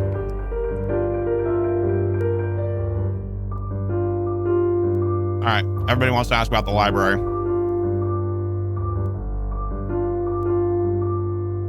You make a small but flattering remark about a couple of the volumes on his shelves. Winters blushes with pleasure. Well, of course, they're not my personal collection. They belong to the village, he says. But I did select most of the more recent ones. This is the community's library, you see. I put up the private sign to stop people just wandering in for meetings in the other room, but this is really a public space. You scan the shelves. There's a sparse but respectable collection on mathematics and the sciences, passable sections on history and arts, and a whole shelf of literature. He has a few lowbrow novels, tucked away in a corner, with tatty copies of Bizarre Tales magazine. That's a fun little Easter egg. Quality does not always equate to popularity, I'm afraid. Winters gives you an apologetic smile. All right, so do you want to research the library or do you want to leave while it's still light outside?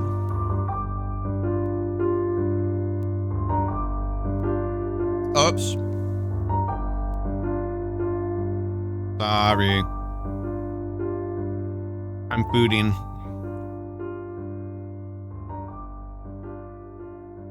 Research. Okay.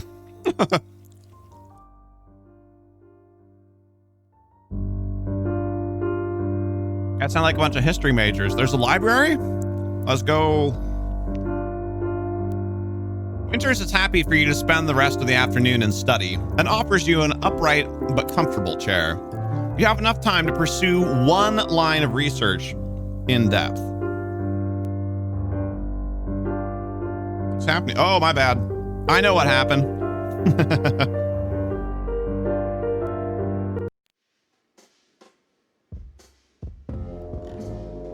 Called you out for being namby-pamby.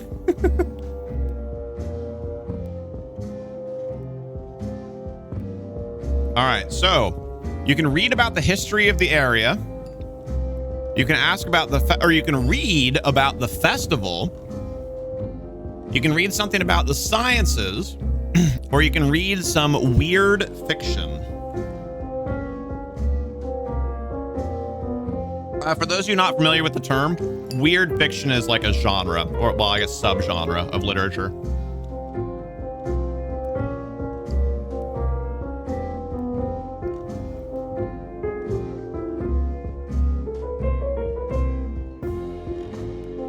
Weird fiction? Wait.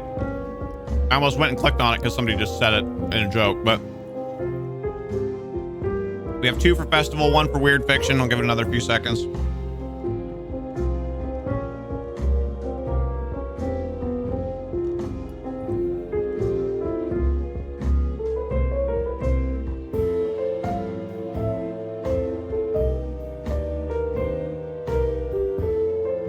Really, Rocket?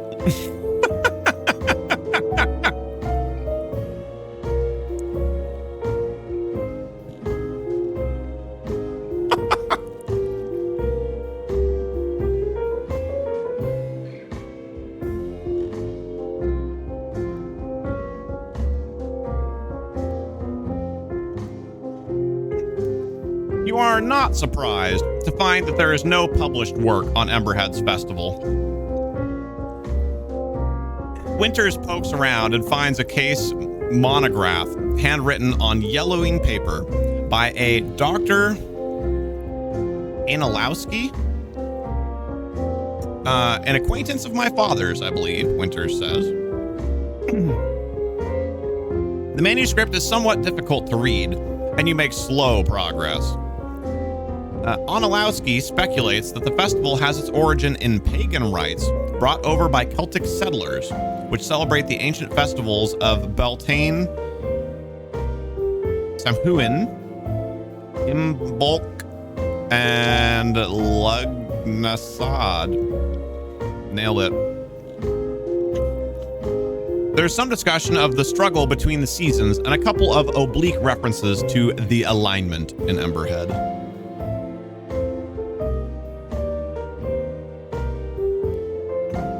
Onilowski suggests that the meaning of the festival slowly changed around the turn of the century. The monograph terminates mid-sentence at the end of page 28, just as it begins to discuss the modern practices. You ask Winters if he has the remaining pages. No, I'm afraid those have been misplaced, he says. Perhaps they're still in the library somewhere, but I must make the time for a thorough stock take.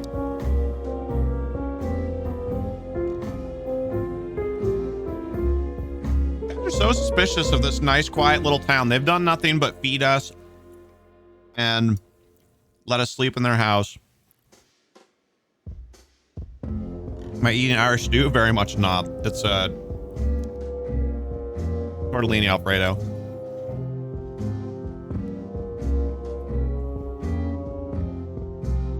The afternoon wears on. You've not quite finished your reading when Winters glances out of the window and stands up.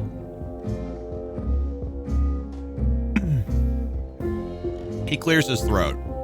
Make a credit rating roll. If you succeed, okay, so credit rating. Our credit rating is 20. This is fine. We rolled a no.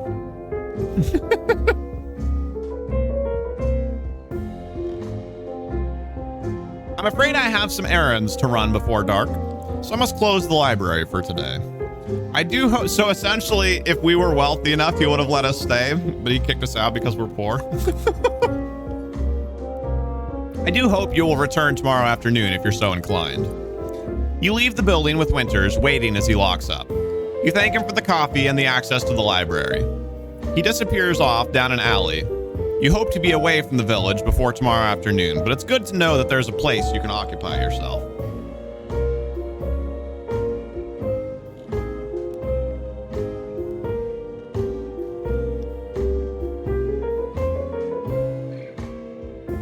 As the light fades, you return to the Ledbetter house and eat a light supper.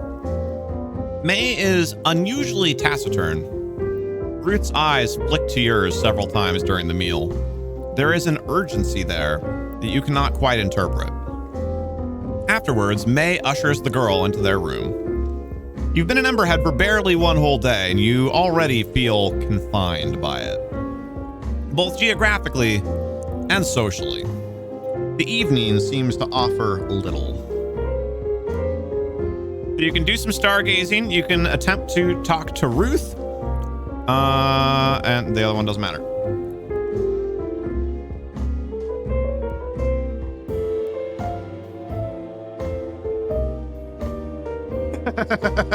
Amras, that's awesome.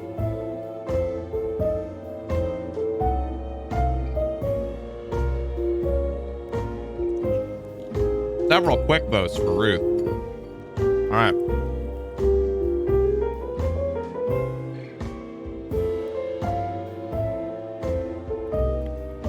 In time, May returns to the kitchen and busies herself clearing up. To speak to Ruth, you will need to get May to leave for a short while. You help with the dishes and try to think of some ruse. In time, an idea comes and you ask about Silas and his friends in the village. May narrows her eyes. He knows Troy on the other side of town, she says. Not sure I'd call them friends, more like an old feuding couple. But he probably spent last night at Troy's place. You ask May if she could visit Troy and ask if Silas mentioned any plans to return. May looks dubious. Right now? She asks. Without looking at your investigator sheet, decide how to best influence May. Ooh, tricky, tricky. So we don't get to see what our best skill is. So it's like a snap decision. Do you try to appeal to her emotions? Do you explain how further delay will threaten your career, or do you try to rush her into compliance? Charm, persuade, or fast talk, respectively.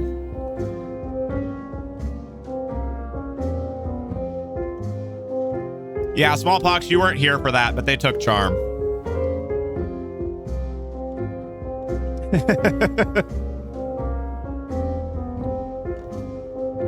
All right, so charm is a 70.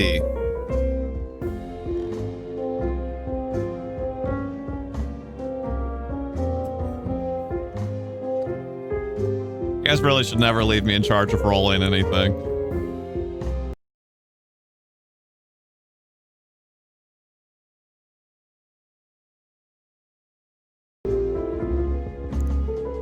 So remember how I said in Discord that I had to do some funky stuff to get OBS to do what I wanted it to do tonight? I think that's why it's I think that's why it's struggling with I mean it shouldn't. I don't understand why, but that's probably what's causing it.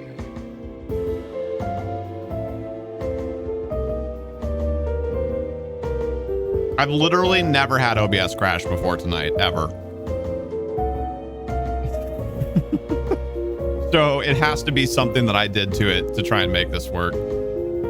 Can Tig, if you have, or whatever, somebody, there's actually three mods here right now. Can somebody type out a quick, you might need to refresh the stream message, please?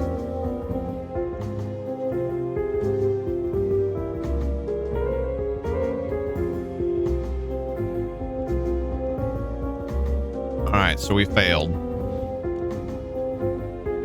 Go to 151. May frowns and shakes her head. I'll be happy to go see him in the morning. I must see to Ruth for now. She's been a terrible handful today.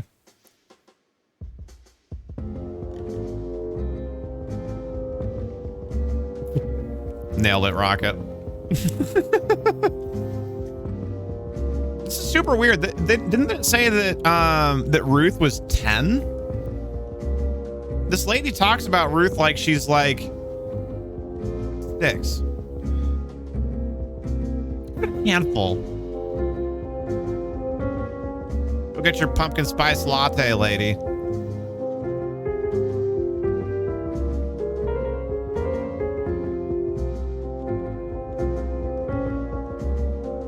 Okay, Tig.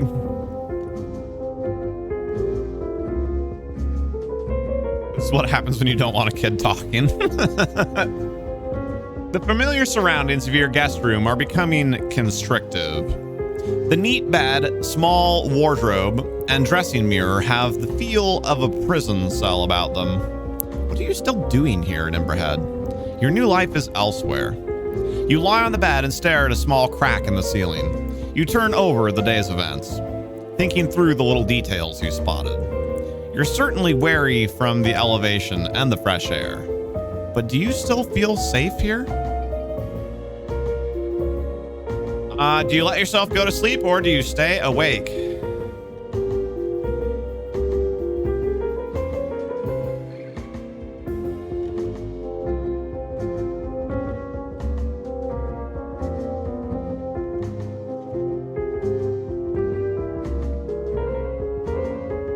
Now Smallpox doesn't want to be aggressive.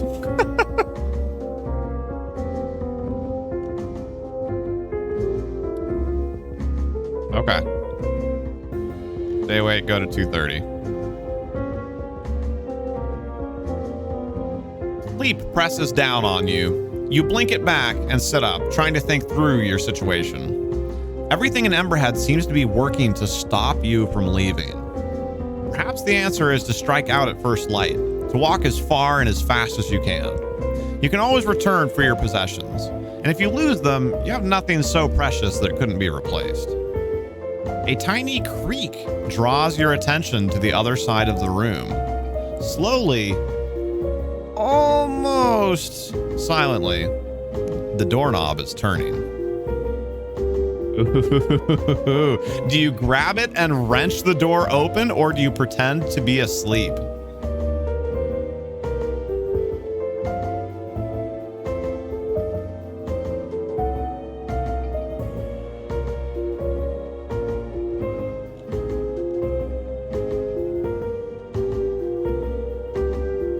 One for grab, one for pretend. 2 for grab.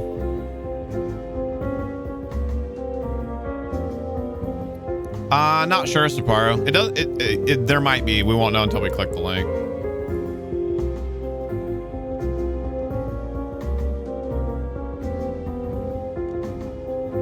All right, I think most of the votes were for grab. You heave the door open, ready for a confrontation. May stands on the other side, wrapped in her bed jacket. She steps back in alarm. You seemed not yourself, she stammers. I wanted to check up on you. You assure May that you're fine in health and watch as she returns to her own bedroom. Once the door is closed, you borrow a kitchen chair to wedge under your door handle. Perhaps this piece of fortification will permit you a few hours of restful sleep.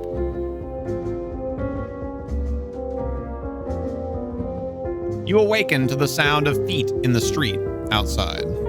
Your night's rest has brought a new determination. Today, you will meet Emberhead on your own terms.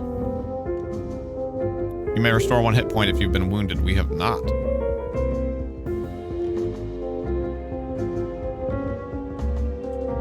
The Ledbetter kitchen is empty, although bread and eggs have been laid out for your breakfast. There is a note from May explaining that she has taken Ruth out for a few hours. If you were involved in a fight in the village last night, well, nope. Otherwise, go to 78. We were not.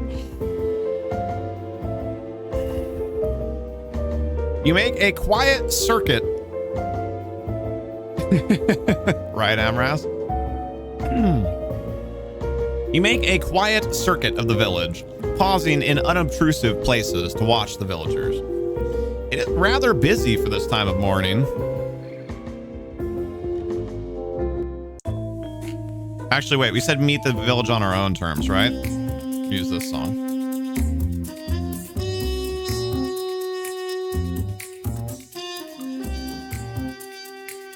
Yawning locals stream back and forth along the roads, carrying bundles of split logs to the site of what you've heard referred to as the beacon. You see two figures already up in its superstructure arranging the wood. The festival bonfire will be most impressive. But do you intend to stay to see it? You suspect by now that something is amiss here. I feel like this song is still pretty loud no matter how much I turn it down.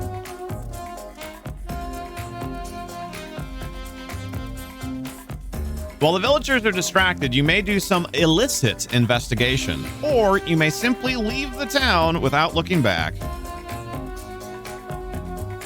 There is also a game, but we are playing the tabletop role-playing game.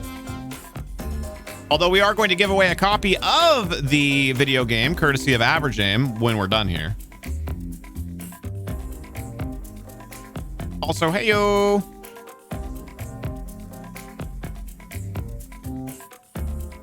All right, so our choices are search May Ledbetter's bedroom, go alone to the village hall, take a closer look at the artisan's courtyard, spy on activity at the beacon, or slip down to the east road and flee for good.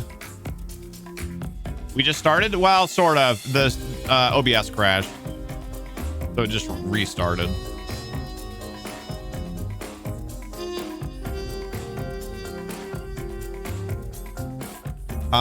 As far as running, is there like a speed? I don't think this game really works like that. No, I don't think so. It'd probably have something to do with con and or size though. And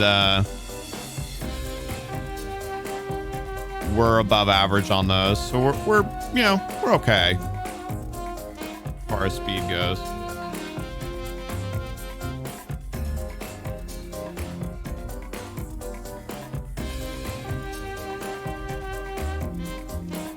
So there were two people who had voted to search her room. So I guess we're going for that one. Maybe we're just gonna break into this lady's room. Hey, come here. You can stay here as long as you need to. Don't worry, even if you don't have money, it's fine. The second she leaves her house, breaking and entering. Despite her hospitality, I can talk. You do not trust May Ledbetter. You return to her house quite openly. Where else would you go? Inside the dwelling is still empty. You rap on the bedroom door and wait. You're just coming to check on us, Rocket.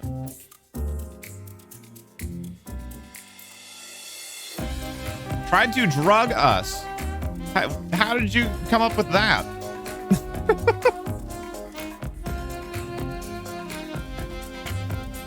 You rap on the bedroom door and wait.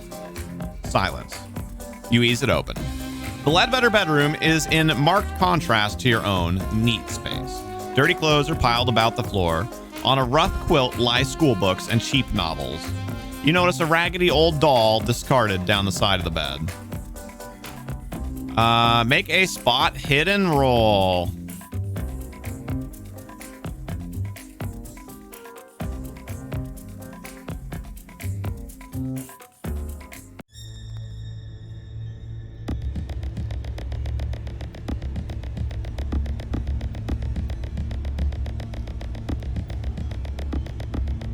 Spot hidden, we're 50.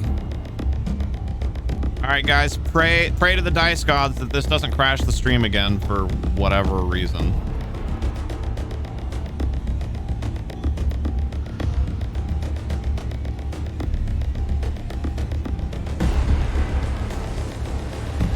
Or it's just not gonna work.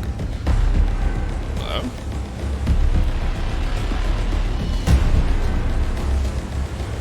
There we go. Weird. Oh, it was so close to a 14.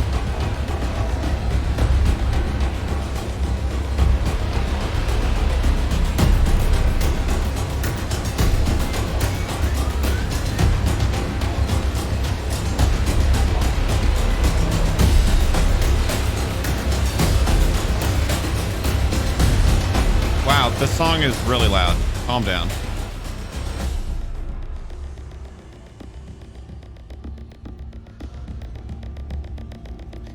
You go through the Ledbetter's drawers. The only item of interest you find is a wedding photograph.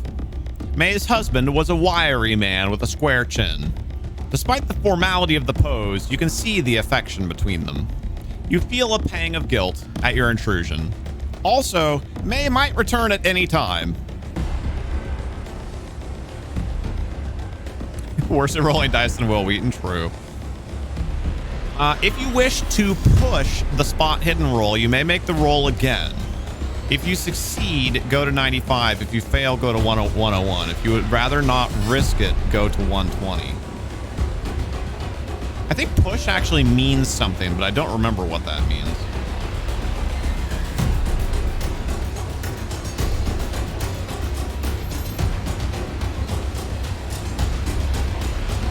Hold on.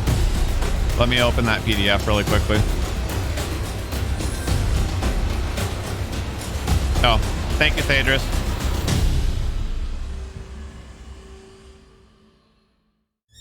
Since we're at a quick break anyway, due to a rules question, thank you so much for the bits, Rocket. We appreciate all of you guys' support. And for those of you, if you missed the chat messages after the gifted subs, we're just keeping interaction with alerts and bits and subs and everything down to a minimum. So to try and kind of like keep the flow here in the game. But thank you. On Sunday, during the Hangout stream on Sunday, we'll catch up with any Plinkos and all that we need to do.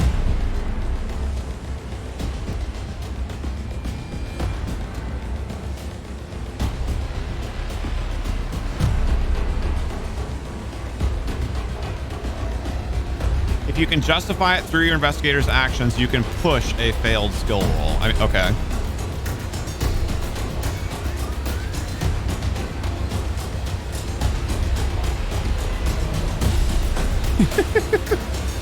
Pushing a roll allows you to roll the dice a second time. However, the stakes are raised. Okay, so it's not necessarily harder. It's just that there's more of a risk.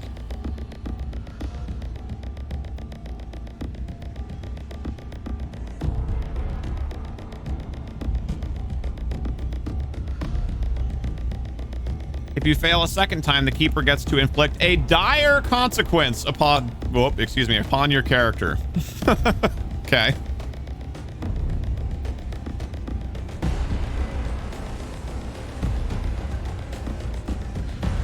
Those are your choices, chat.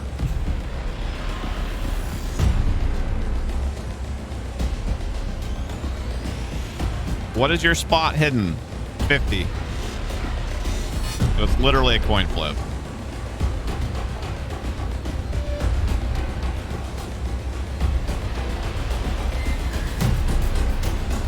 What do you guys think? Up to you.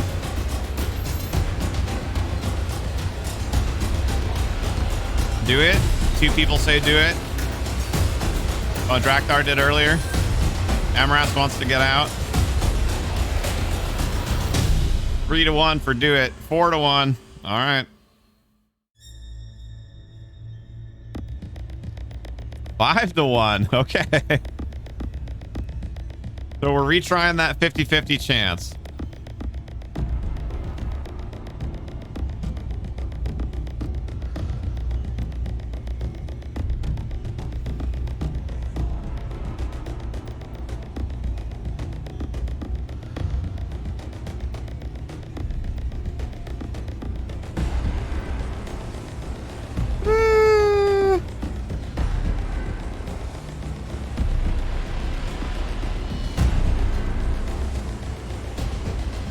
A shadow falls across you. So, May Ledbetter says, you know. You try to get to your feet, but a mob of villagers spills from behind her and surrounds you. Well, this escalated quickly. You struggle, but you cannot resist the sheer weight of their numbers, and you are quickly overpowered. The fading light from a narrow window tells you afternoon is giving way to evening. Your hands are shackled behind your back, so you cannot even lie down on the rough bed. A woman you have not seen before comes in. Her face is wrinkled and her eyes dull. They do not meet yours, but she puts a cup to your lips. Do you accept the drink?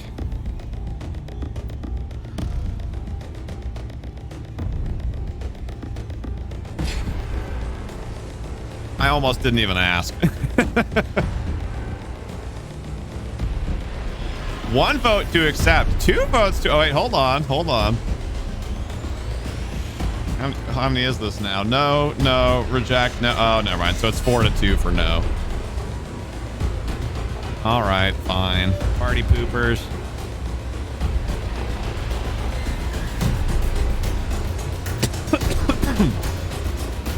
You turn your face away, and when she tries again, you dash the cup from her hands using the side of your head. Oh, the side of your head. The clear liquid spills across the floor.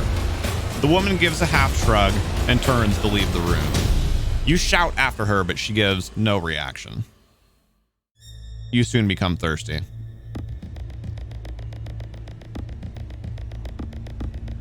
As the light fades outside, your little prison becomes dark. You can hear much activity around the building.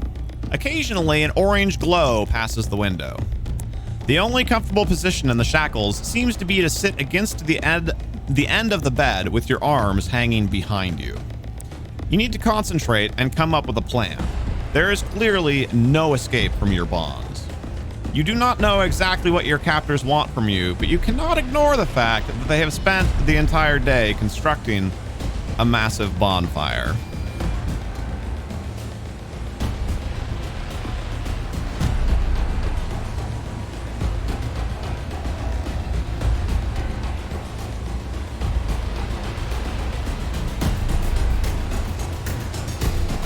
The door scrapes, wrenching you back into the moment. Orange light spills into the house from blazing torches held at the threshold. 2 large villagers step in and grab you. At least, you assume they're villagers. They wear heavy black cloaks, and their faces and hands are painted entirely black, save only for a red triangle centered on their left eye. You try to drag your legs, but they reach under your arms and lift you bodily from the bed. Outside, it seems that the whole village has congregated to see you.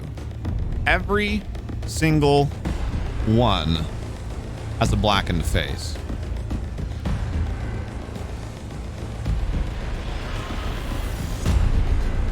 With the red triangle motif. Torches sputter and spill fire. You struggle, but you can see physical resistance is hopeless. You're marched to the central street and turned to face the beacon.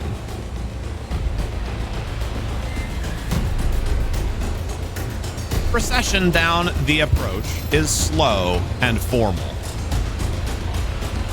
Save when you sense weakness and yank at your captors. A chill touches you when you see 3 human shapes carried ahead of you, draped in red cloth.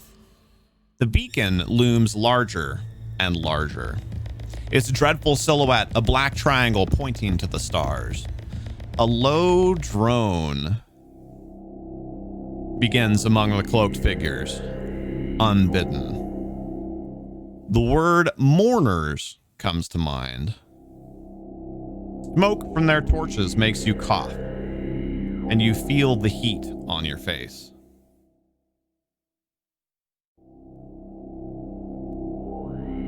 As you reach the cleared area around the beacon, 3 dancers break from the pack. Young girls, swinging balls of fire in spectacular arcs, drawing circles in the night air. One by one, they draw close to you and touch your forehead with sooty fingers. Each kisses you 3 times, on the left cheek, the right cheek, and then the forehead. Then they whisper in your ear. The smell of kerosene fills your nostrils.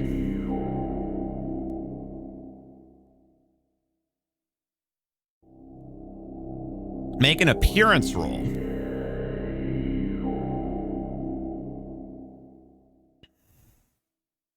50.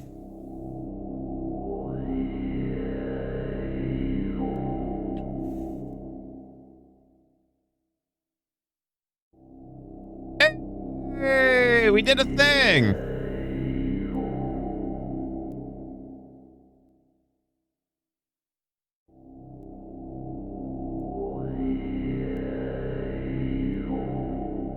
If you succeed, go to 10.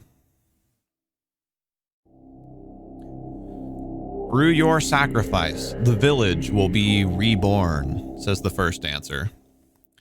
You pass from earth to air for all of our sakes, says the second. Weaken the chains, says the third.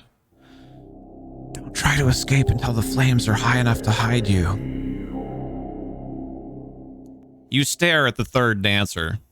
In that inky visage, you can clearly discern the frightened features of Ruth Ledbetter. Their dance weaves off and disappears behind the buildings.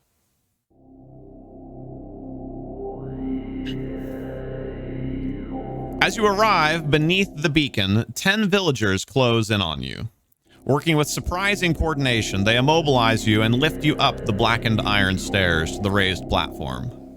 You cannot help but shiver at the sight of the central framework. Ha! What a Freudian slip there. Twisted from past blazes. And what you can now clearly see to be fastening points for chain. None of the eyes meet yours as they lash you to the metal. The village sings now, something rhythmic and ancient, carved from odd syllables.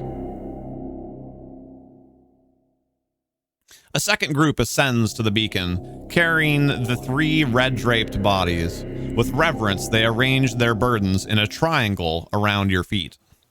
Then they withdraw, leaving you alone with the dead, shining deep in a sea of kindling. It seems the entire village is gathered around the beacon to watch you burn. Behind the face paint, you recognize May Ledbetter. And yes, that is Silas, the coach driver, standing at her side. The audacity and scale of the deception staggers you. A man steps up on a dais and raises his hands with quiet authority. The frame of his spectacles obscures the red triangle on his face. So we draw here together again on this night, as we do each year, and we give thanks to the one who will preserve the village against the fire of the void. You will be taken by the ones from above in our stead. Your death will bring life to our streets and bounty to our fields. It will safeguard our children and our elders alike for another year. We salute you. He bows his head. All around the beacon, bearers step forward and lift their torches to the edge of the raised platform. A ring of tiny flames flicker up around the perimeter. As they wink, the singing of the villagers drops into an unearthly rhythm. To throw all of your remaining strength against the bonds, go to 44. To wait and see what happens goes to 40.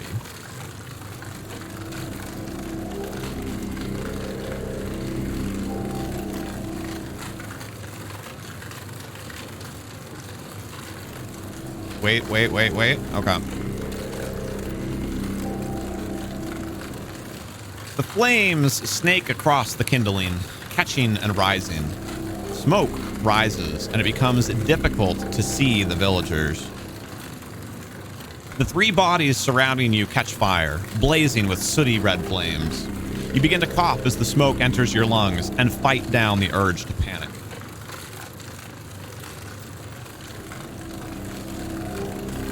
If you have learned a strange chant... No, we did not do that.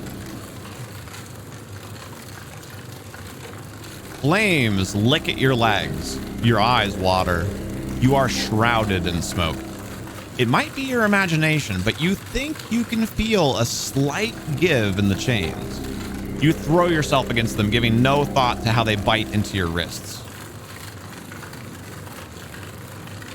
Take 1d6 hit points of damage from the fire. If this reduces you to 0, you collapse and are burned to death. The end.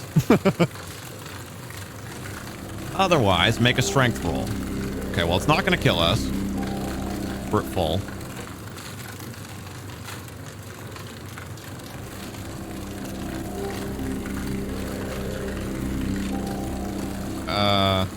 Hold on. How much health do we have? Yeah, 12. Ooh, big oofs, though.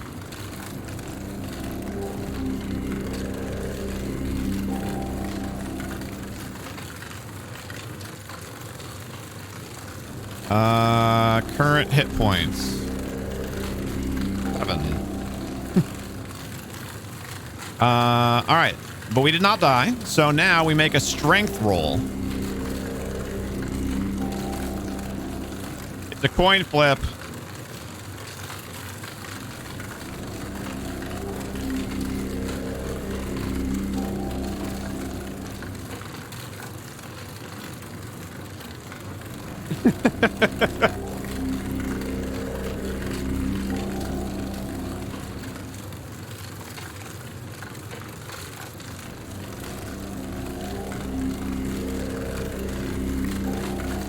So close.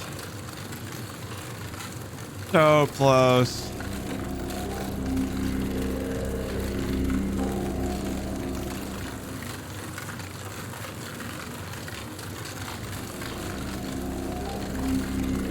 If you fail, go to 77. The chains give a little more. You feel that you could overcome them if only you had a little more time. But as you feel the flesh of your legs char, the fire spreads up your jacket and licks at your face. And you know that you have run out of time. You have burned to death in the beacon. Why not try again? By making different choices, you may be able to escape or outwit the people of Emberhead.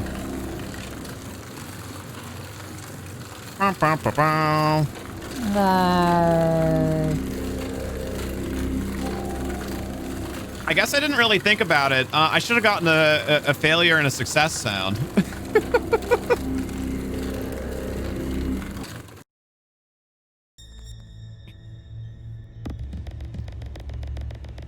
Well, we tried, chat. We tried. So, here's what I'm thinking. We're gonna start the giveaway. And then, gonna burn the village, like you said. Well, there was burning in the village. I'll post in the Discord, and if we get enough interest in it, we might do another try again, you know, on a Friday, like in a couple weeks.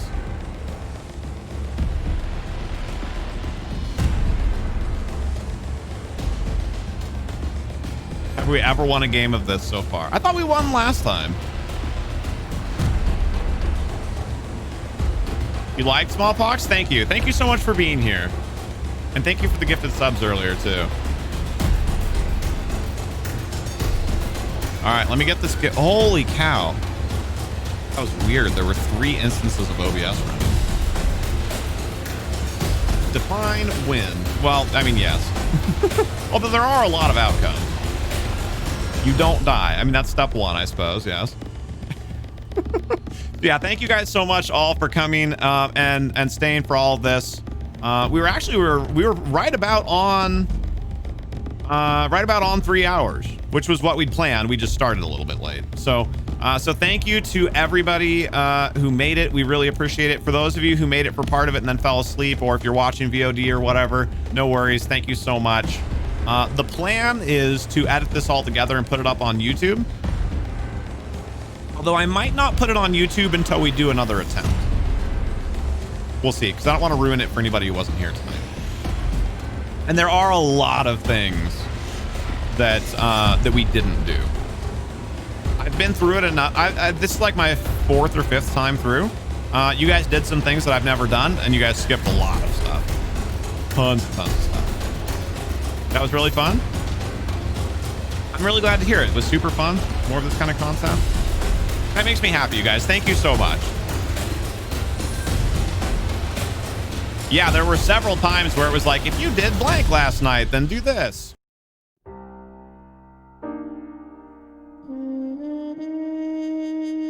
All right.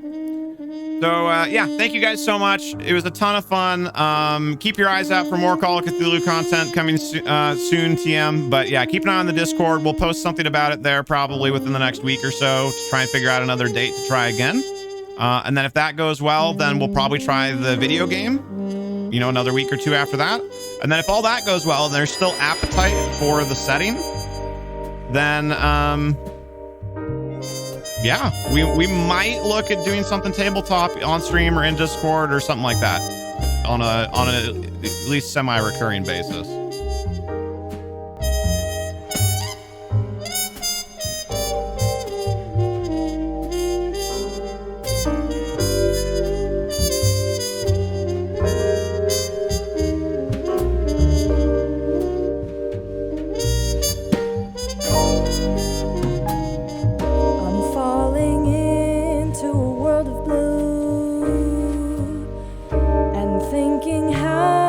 Could end with you. There's nothing comes so soon. Running away, I can't face myself. Fermented red wine and feeling stop will never end. I'm just falling into a world of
just fall.